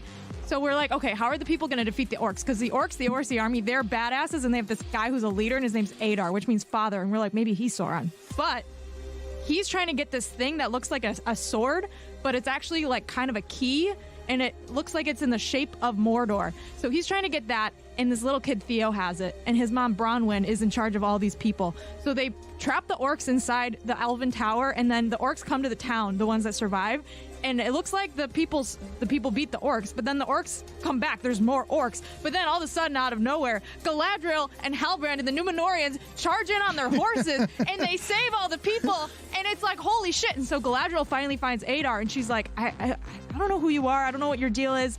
Are you Sauron? What's going on here? And he's like, I don't know. I'm not going to tell you. I'm going to be mysterious. And then Halbrand comes in, and Halbrand tries to kill him. And everyone's like, well, why would Halbrand kill him if he's Sauron? And this is a servant of Sauron. Maybe it is. Maybe it isn't. We're not sure yet. I kind of think he is. And then fast forward, the little sword thing that they had, it was wrapped up in like a burlap sack. And the little kid is about to throw it like into the Sundering Sea or whatever to get rid of it forever. He opens it. The sword's gone. It's a decoy. This old creepy guy stole it, took it back to the Elven Tower, which used to be where there was dark magic happening, shoved it in the ground, turned it. It created a chain reaction. All this water starts pouring in underground where the orcs have been tunneling, the ORC army. And Mount Doom erupts, and it covers the sky in ash. He just won with Jeremy Taché. Because Jeremy was an alleged journalist last night. Yeah, my thoughts exactly. Jeremy, who is an up-and-comer in the broadcasting game and is someone who has now journalistic credentials around, literal credentials around the Heat and the Marlins. Yesterday he was hosting. And this is one of the great things, Stugotz, this time of year. We get it so infrequently around here in South Florida.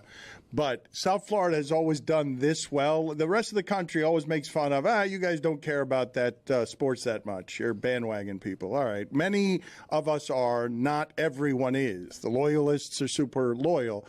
But Miami does the bandwagon better than anybody. Miami does. Everyone now show up for the party. And so you have, stunningly, a hockey arena in the Everglades, like surrounded by airboats and alligators, filled with people to do the wave, watching the game on television. And at the Heat, across the street from us last night, Jeremy Taché is watching the end of that game with a lot of people who are excited. And Stugotz, I'm getting a lot of this. Jimmy was out of bounds, and it ended up being a 3. That was a goaltend ref culture win. Okay, whatever. Tell it to the people who were yelling and screaming around Jeremy. How about this? 1-1, we're coming home. Okay, who's we? Yeah, I took the Heat in 5. Anyone else? He's right. All right. The Knicks are watching this like everybody 2 else. rounds ago. It was a long time ago, understandably. Here's Jeremy Taché not being a journalist while covering, again, an arena filled with people, but no players or athletes were there. You're catching us right now as the Miami Heat have just won Game 2 of the NBA Finals. You can see that this crowd here is hoisting babies into the air. This crowd is ready from the moment this game started, and it has continued here as the Miami Heat have just upset We got fans going crazy. We're high-fiving. Everybody's ready for an unbelievable night right here in Miami. The Kaseya Center was ready for a great night from the jump, as this energy around the entire lower bowl was electric from the moment this game started until the moment it ended. As we pan out to the rest of the crowd, you can see the entire lower bowl going absolutely crazy to end this game. The Miami Heat have just won it as Jamal Murray's shot has not gone in. I cannot believe what I've witnessed around me. There were moments in the fourth quarter where I couldn't hear myself think. I don't even know if you can hear me on the microphone. What a night at the Kaseya Center as the Miami Heat take their first game, their first win in Denver, and I know that this crowd right here is ready for an unbelievable party Wednesday night, Game 3 here in the Heat's house. Guys, we'll send it back to you in the studio. Oh my gosh, Jeremy Taché doing that on one tank of oxygen. Not a single breath taken. He was like one of those free divers that go down for 20 minutes at the bottom of the ocean. It was a record. And if you're listening just by audio and not watching, what you didn't see in that noise is there were 11 actual babies tossed in the air. Just infants Seems that were. reckless. It does, but hey, it's game 2. Right. Wait till game 7 of this thing. Right. 11 babies, a fetus. It's not going 7. I said 5. I mean, that's right. You did mention that. Yeah.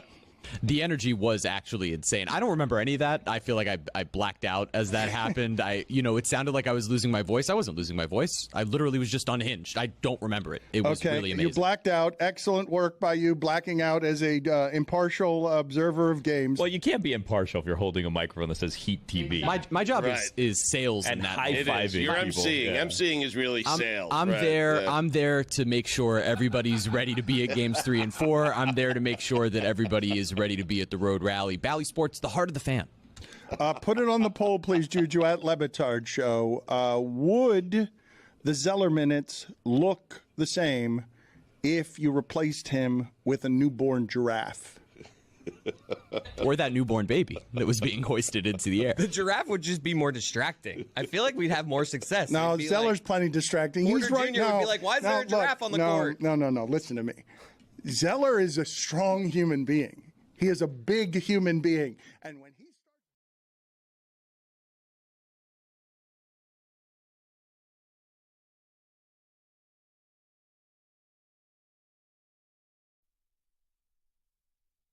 Hey, Le Batard fans, it's your girl, Roz Goldenwood with Good Follow Show. And on this week's show, we talk about UConn, newly crowned champions, and what the future looks like for them after they won championship number 12, as well as other contenders coming up for next college season. Who could challenge them as they'll try to run it back?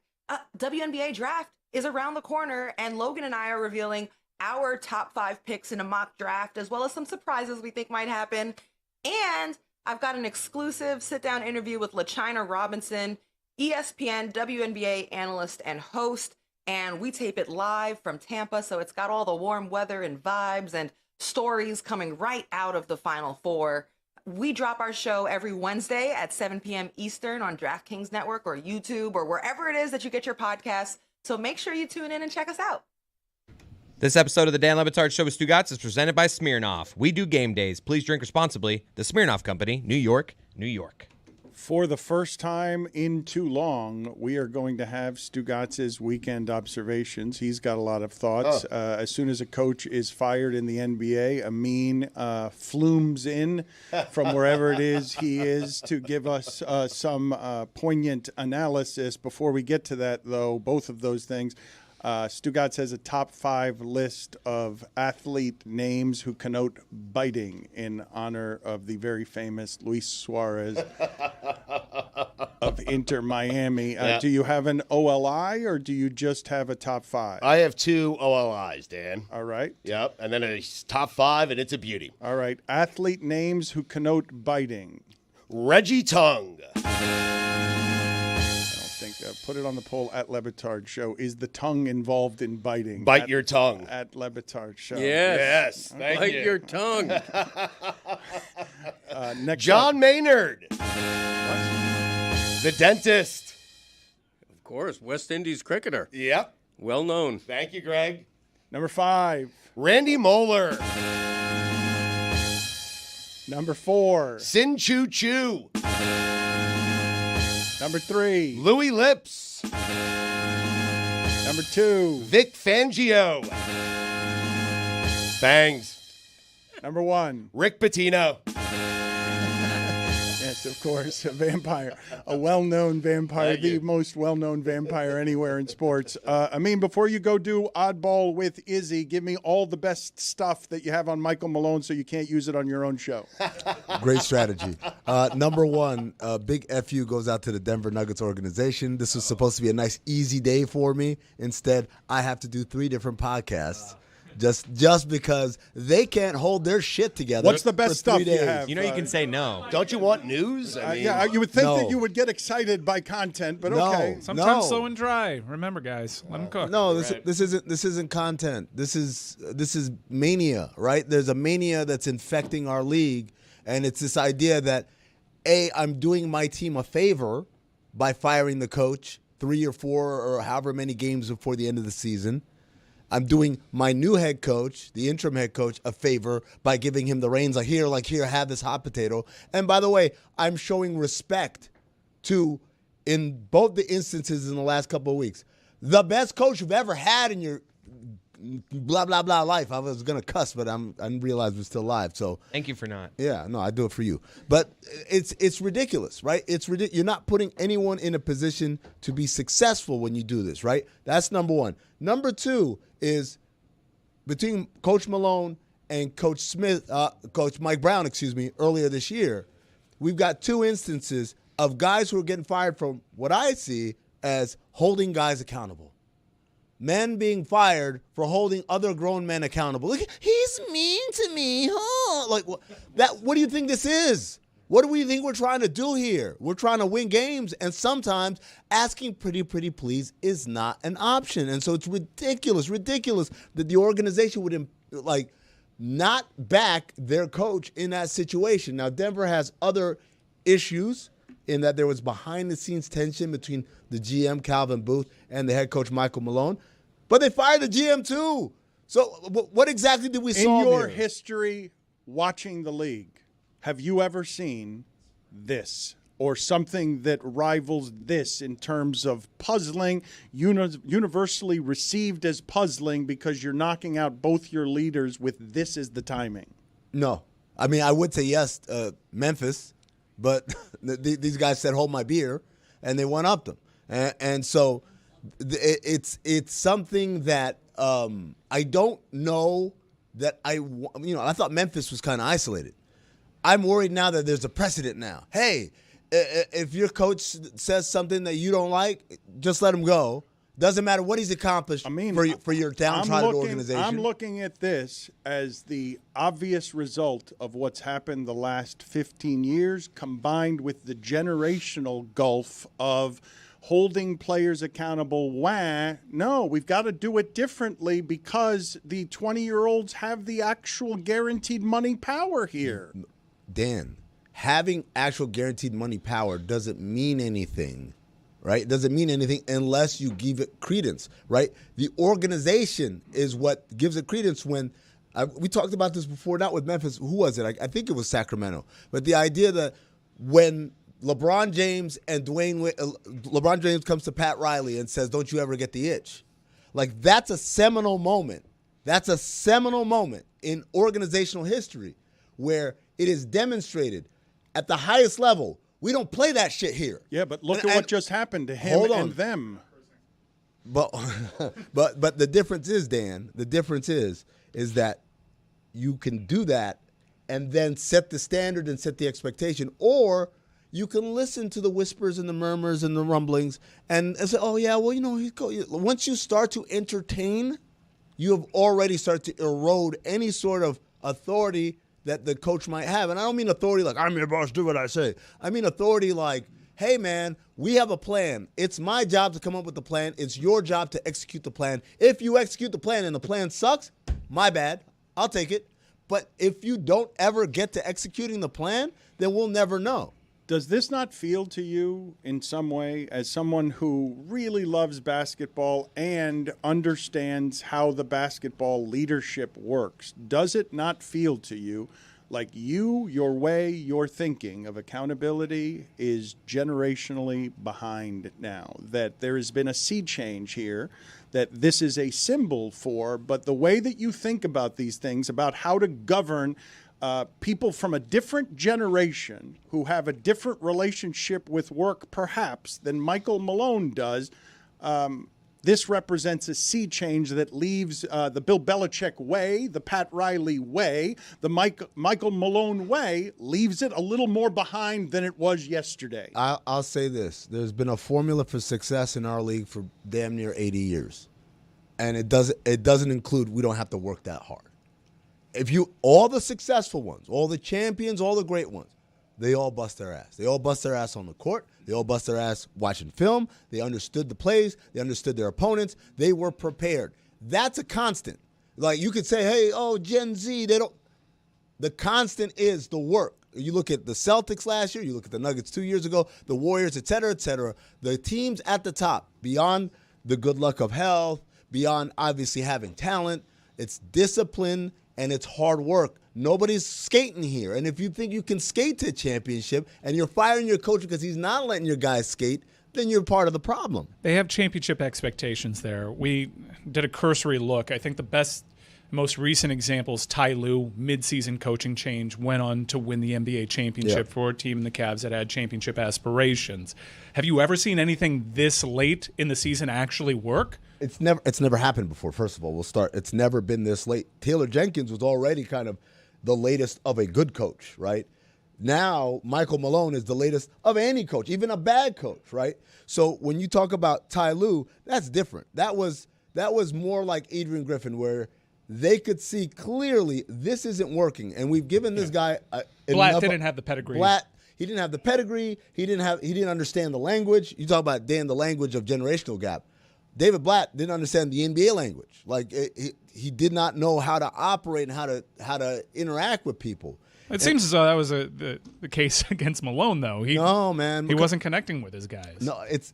I'm talking about David Blatt didn't connect with. No, I understand. I understand. It's the difference between I don't speak English at all, and I'm not saying that literally. I don't speak NBA basketball as a language versus these group of guys are starting to tune out. And by the way, when you talk about these group of guys, here's the other part of this. The tension between Calvin Booth and Michael Malone was that Michael Malone wanted vets, which is, by the way, how you win championships. And Calvin Booth says, no, play these young guys who make mistakes and don't watch film and aren't as committed. And that's a hard gulf to overcome as an organization. Ron Jaworski. Jaws. It's a good one. That is a good one. Better than lips. Bite your lip. I mean. Thank you, Amin. Oddball 4 days a week. Yep. DJ Shark. You were impressed by yourself on that one. That was a good one. You surprised yourself. Better than John Maynard, the dentist. Time now for Stugotz's weekend observations. It is time for Stugotz to share his game notes. No one in the media will tell you what happened better than my boy Stu. Weekend observations are brought to you by Miller Lite. Dan, in 20 years of doing this show with you, perhaps it's the only thing I've been consistent about the entire time. That this week is the best week on the sports calendar. Magnolia Lane, Rays Creek, Jim Nance, Hogan Bridge, Amen Corner, Butler Cabin, and of course, the Azaleas. The Azaleas.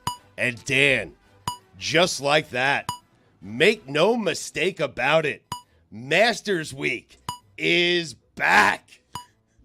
Exciting. Yes. Perhaps we'll talk about it. More than just talking Excited? about Vijay Singh's withdrawal. You want to talk about the par 3 today? Oh, I love the par 3. Oh, do I love the par 3. I'll be glued. Speaking of back, hello. Stephen A. Smith on First Take, debating, what does Ovechkin's record mean for LeBron's legacy? That's why he gets paid the big bucks. How did he weave those two together? He is a genius, that man. He really is. The Mariners have 2 pitchers in their starting rotation named Luis Castillo. You know what they say, Dan? If you have 2 Luis Castillos, you don't have one. The C in Luis Castillo stands for a couple of Castillos cutting it up. Billy, how do you feel? You correctly pointed out yesterday that I should be saying it Los Angeles instead of Los Angeles. You shouldn't. I'm just saying. But how do you feel about how he says no? It's Luis. The way that you make it two syllables. The way that you make it Luis. I mean, Stugotz. His name is Louis Castle. All right. I mean, it seems like a guy you would like. I have no idea who he is. You don't know who Luis Castillo is? The Marlins second baseman? Oh, good Lord. Marlins Hall of Famer. He's been, well, not yet. He's been a good pitcher in the league for years. Okay. Listen, I was just trying to make a Castillo joke. You don't, you had 2, you don't have 1. Couple of Castillos cutting it up. Have you guys seen the thing about the Los Angeles Angels? So they're called the Los Angeles Angels. It's redundant. It's the Angels. Yeah, it's stupid. Put it on the poll. Did you know that the Los Angeles Angels is the Angels? The 2 best days of the NCAA tournament are the day it starts and the day Duke loses. Taylor. They're called the Duke Blue Devils because they were blue in the face from choking away a national title. Taylor. How is the answer to everything around here more David Sampson? I can promise you this. Nobody, and I mean nobody, is asking for more David Sampson.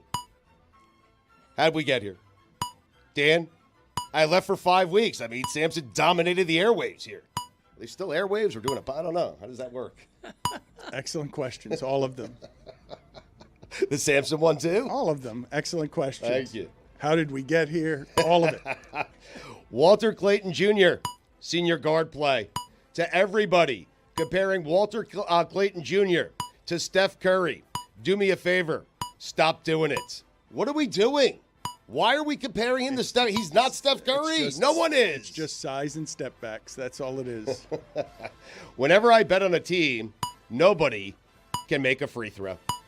It's the worst. Put it on the poll at Le Batard Show. Juju, when you bet on a team, does it stop making its free throws?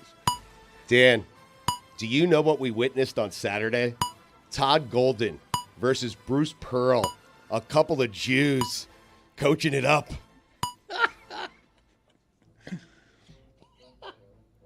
Amazing time for Jewish coaches. 3 of the final 4. Wow. That's a trend. John Shire. I had no idea.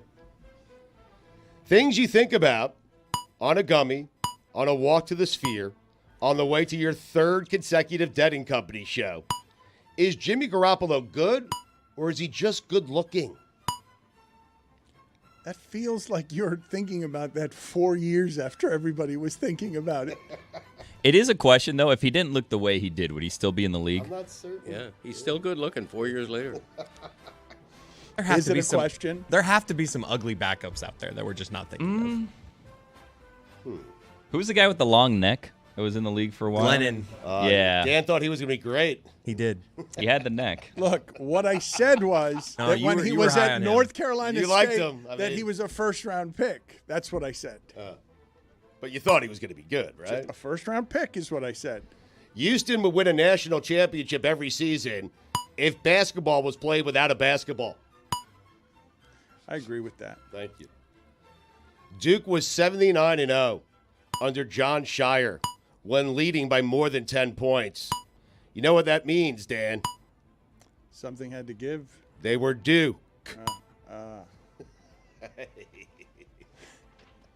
Look at that. Thank you, Greg. Look at the ally I you know he got loves there. that. Right. One I love it. 70-year-old thumb I'll just take got it. lifted. I will take it. I love that thumb. Hell yeah. He might not show it, but Coach K is definitely happy You agree? It seems like you agree. Totally believe it. Yeah. I don't know if happiness is what comes to mind, but I'm sure that Coach K didn't want immediate championship winning as soon as he leaves. You think he says to his wife, he's not me. He's good, but he's not me. He had to say it, right? Coach S. WFAN, debating for hours. Why Coach S? You know, Coach K, Coach S. Yeah. Okay, thank you for the elaboration. No problem. That's an all-timer right there. Like, what are you doing?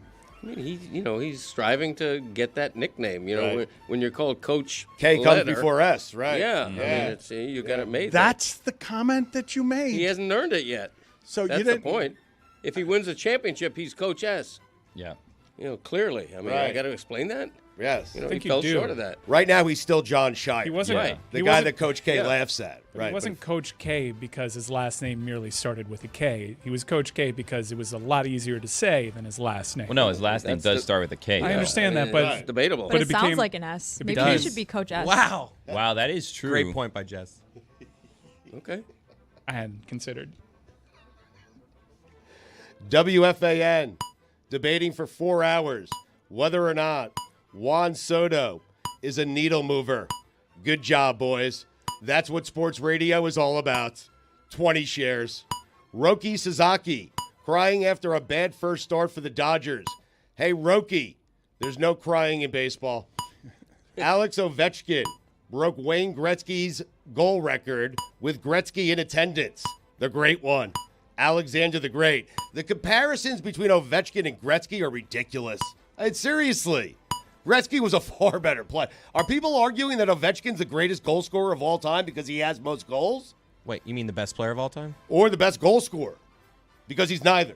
Well, but he is the Gretzky best. did it in fewer years, I believe. They did it in the exact same number of games. The Oh, exact wow. same number, Excuse me, 1487. So Gretzky- now take Gretzky's rings, put them in a box, and take Ovechkin's rings and put Hold them in a up. box and tell me who's better. You're moving. Gretzky just has 900 more assists. Ovechkin had 2 work stoppages I and don't hear about COVID to it. deal with as I well. don't hear about it. I mean, no one's You arguing. don't want to hear about 2 work stoppages and COVID? I think his point is right, though. No one is arguing that Ovechkin's a better player than Gretzky. No, that's not the argument. But No, in terms the of goal argument scorer, is he's not the great one now. He's a great one. And there's another great one. he's a better great goal one. scorer. Right, Stugotz? There's one great one. Well, what if there's 2? And by the way, Gretzky still has more goals if you include the playoffs. 122 to 72 in the postseason. Because he would go deeper into the playoffs. Yeah. Right. 2 work stoppages and COVID. I heard you. Rings? I don't know how you argue, though, that Ovechkin's not a better goal scorer. That was a wild sentence. than He's just like, you can argue he's a. Gretzky just traveled to where Ovechkin was to make that acknowledgement. Like, Well, he has to say that. Right. You can't say he's a better goal scorer just because he has more goals. Correct. in You the same can't. number of games. Nah. Goal for your life. Oof, you're right. Who you taking? Empty netter or You know, who we got in there? Grant Fuhr. Oof. Goal for your life. We're all taking Gretzky. You take Ovechkin, you're dead. His rookie season was delayed an entire year because of a work stoppage. I heard you. If someone was about to beat my record, I would be as far away from the arena as possible. In fact, when John Toto broke my Clark University goals in a season record, I was halfway across the globe in Italy. The boot. I've never met Toto. I heard he's a good player. I did it in less games, I will tell you that. That Toto matters. did. That Yes. matters. Thank you. I'm the great one. Clark University. He's not in Kansas anymore, that Toto, I'll tell you that. Yeah, thank you. Every time I walk through customs, I feel like I'm about to be arrested. Every time, man. Nothing worse than walking through customs without anyone checking a suitcase and everyone greeting you with smiles and saying, "Good day, mate," realizing you could have put 20 packs of dog walkers in your suitcase. Dan, I could have taken 10 pounds of weed. Put it on the poll. And it's disappointing because then I'm in an alley, I'm talking to Kiwi, I'm making sure I don't get arrested. It's like, you know, it's old school. At Le Batard Show, put it on the poll. Do you feel like you're going to get arrested every time you go through customs if you're not a criminal? I do. in honor of me going to Australia, top 5 athletes if they were named after something Australian. OLI. Desmond Brisbane.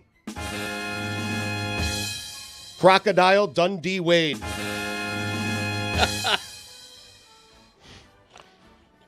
Did you just snort? I did. Kangaroo Hachimura. Number 5, Boomerang Esiason. Number 4, Brandon Bondi Beachy. Number 3, Rashid Kowalis. Number 2, Moises Kangaloo. And number 1, the Great Barrier, Sharif Abdur-Rahim. Moises Kangaloo. It's so good. Here come the Habs. Habs are tough. Moises Kangaloo is good, no? Boomer Esiason's got to be number Boomerang. 1, no? Or I like Rashid Kowalis. You know what the A in Australia stands for? Not air conditioning. They have AC issues there and ice issues. They don't have ice. We have ice issues here. In this office or United States?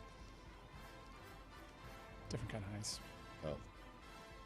Dan, they have a community radio station on Bondi Beach.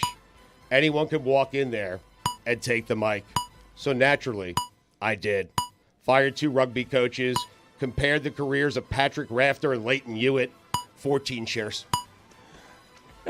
You dominated 10 minutes, the airwaves as part of Operation Bloomin' Onion. Yep. Next day, I got a job offer from a radio station in Perth. The morning hop around with Kanga Stew. Told him I'd get back to him.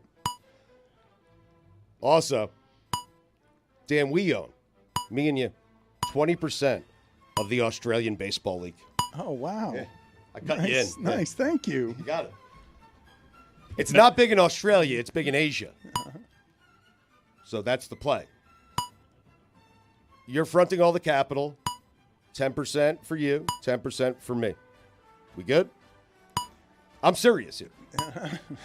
No, because the play is, Dan, there are many Asian players playing in the Australian Baseball League. So they get massive numbers. Those games stream in Asia, Japan, China, everywhere. They get massive numbers. No one cares in Australia, but in Asia they care. So this was Operation Bloomin' Onion? This is why you were there? Yes, yeah.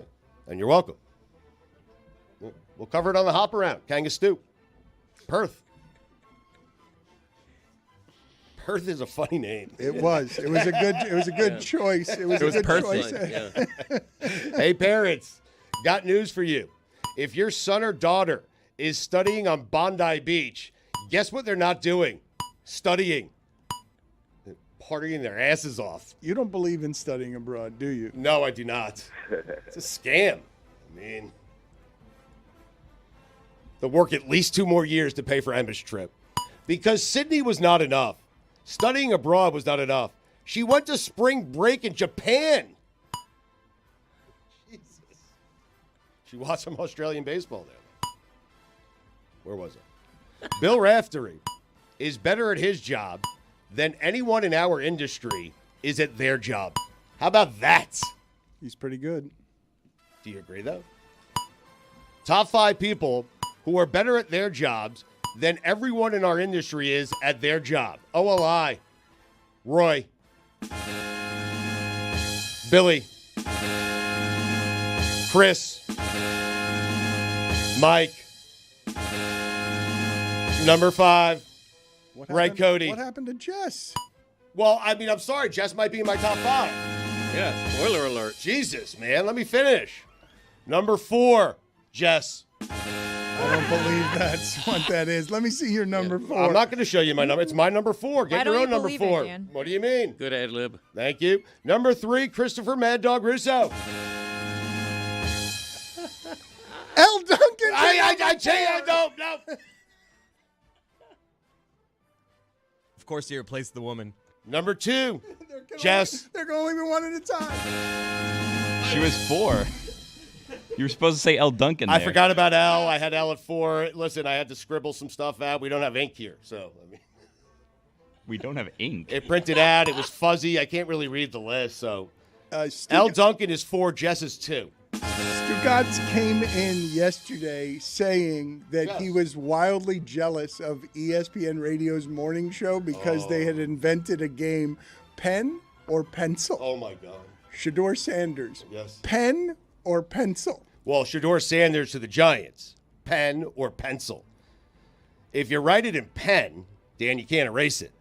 With a pencil, you can erase it. So if you're doing it in pen, then it's happening. Pencil, you're not so sure. It's a good game. Evan Cohen. What about whiteout? You still making that? I think. All right. What do I Big know? year last year, whiteout.com. Stugotz, number 1. I didn't finish the list. Jess was 2. Bill Raftery was number 1. What happened to a top 5 list that Who was 3? What happened to that list? OLI, Roy, Yeah, Billy, but Jess, Chris, you put Mike, Jess at 4 5, Greg and Cody, 2. 4, L. Duncan, 3, Christopher Mad Dog Russo, number 2, Jess, number 1, Bill Raftery. What for me? Just get mad at Taylor, Dan. Taylor. Stugotz, book number 2, titled I Didn't Ask for Any of This. Collision Course. Watching people trying to get organized after a golf round is funny. Whenever a basketball game goes to overtime, I have to turn to the person next to me and say free basketball. My wife hates it. Why is she still married to me? I put her through hell. Speaking of hell, Art Briles. Dan, those are the weekend observations.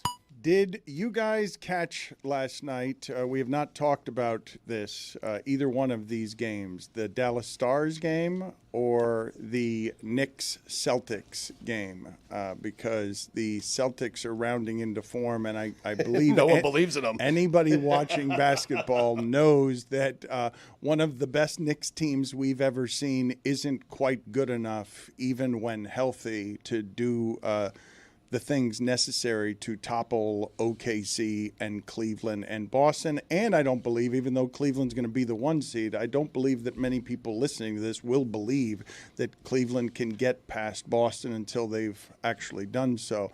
But how many times have you seen in hockey a 3-goal lead evaporate in the last minute? In the last, I don't know. I don't Never? know. I don't know. I couldn't remember. You'd be correct. It's never happened before? Never. Never happened before where a 5-2 lead has disappeared in and how much time was left? Was it just more than 60 seconds? The score bug that I saw was 5-2 with a minute left. And Dallas ended up losing that game 6-5. That's crazy. Imagine you had Dallas. There are probably a lot of people that did. It looks more and more like we're going to get Dallas and Colorado in the first round there. Yeah, I've never seen that before. That's the first time that's happened. So, yeah, several 6-on-5 goals, goes to overtime. Vancouver wins a game. Win probability. This might have been the first ever 100% win probability that's been lost in sports history. It's insane. You say 100% win probability, but I'm always noticing when a game is 61-3 or something with a minute left that the win probability will always be 99.9% Yes. because they don't actually want to give you the 100% because things like this. They don't want to commit to it. There's Cover just their ass. that should be put it up on the poll at Le Batard Show. If you're up 5-2 with a minute left in hockey, should your win probability be 100%? There is something curious happening in hockey. There have been fewer power plays called this year, not by a little, by a lot, by an incredible amount. And the reasoning behind it is not that the players are playing any cleaner. It's that power plays have become such an advantage in this league. The teams have gotten so good with the man advantage. And a couple of the goals there came with a man advantage 6-on-5, which is different than a 5-on-4. But the power play has become such an advantage. Teams are just so good at it right now that the league is kind of legislating it on its own. We cannot call what was a penalty last year a penalty this year because it is almost a certain goal. So that comeback kind of speaks into how good these special teams have gotten on the offensive end. Is anyone better than Edmonton was last year when they were they entered the playoffs at like a 42% clip of succeeding on power plays? Is there anyone this year that is mathematically, empirically better than that? And as you look for the answer on that question, and you mentioned a first-round matchup, how close are we in the West to getting Lakers-Warriors in the first round because of how things have to break here at the end as Denver is firing it? There is going to be a first-round team. Crazy. I don't know if you guys are watching what the Clippers are doing. But I thought the Clippers were championship good last year if they'd been healthy, and I never expect them to be healthy. But if you see what's happening, not with Kawhi Leonard or James Harden, but with Zubac, who just had a perfect game of 25 and 10 where he made all of his field goals, didn't have a turnover, made all of his free throws. It was something that has rarely happened in the sport. They're playing a style of basketball that makes it that a dominant postman can actually matter in the league in a way that's a little bit unusual.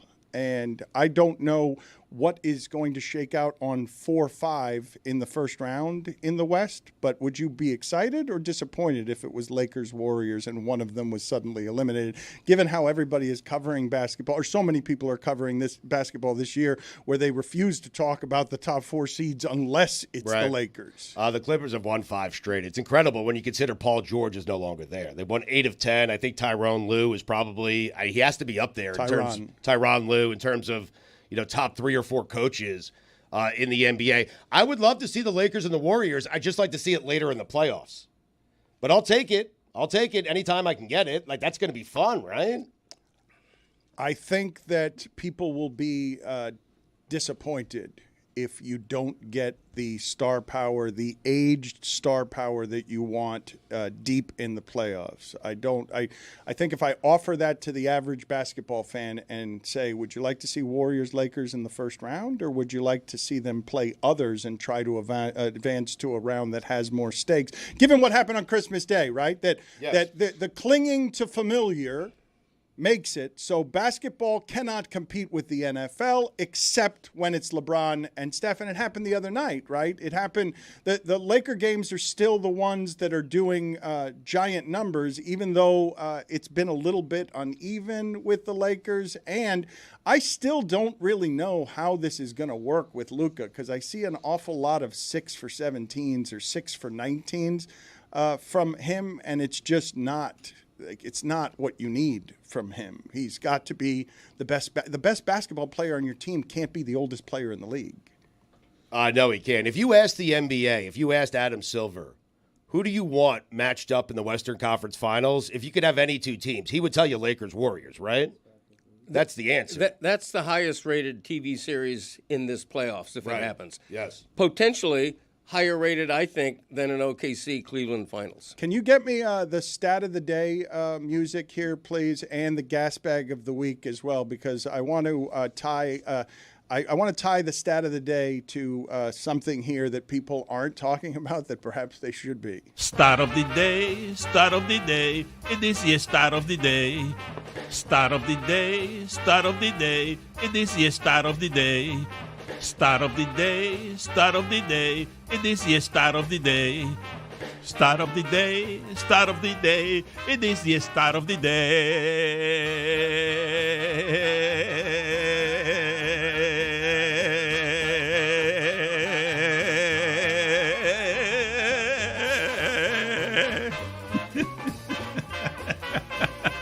I don't think this stat has changed in the last couple of days because Oklahoma City was just playing against the Lakers, and this is a couple of days old, and I have not refreshed it. But the Oklahoma City Thunder against the East this year, 29-1.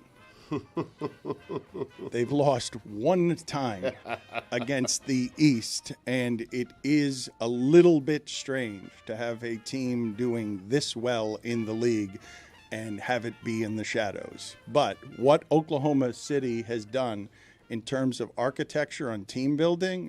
The Paul George Kawhi Leonard trade is going to go down as one of the greatest trades the other way that there's ever been, and the stockpiling of draft picks in a city where you can tie people down for a while by contract because of the economy of the sport puts them in a position with young players, because that team is super young. They behave young. They behave goofy and silly in a way that's not immature the way Ja Morant is immature, goofy and silly after games in a way that is childish and fun. Their style of play offensively and defensively is fun, and the team is personality fun, but we're not quite ready to give the league over to them yet.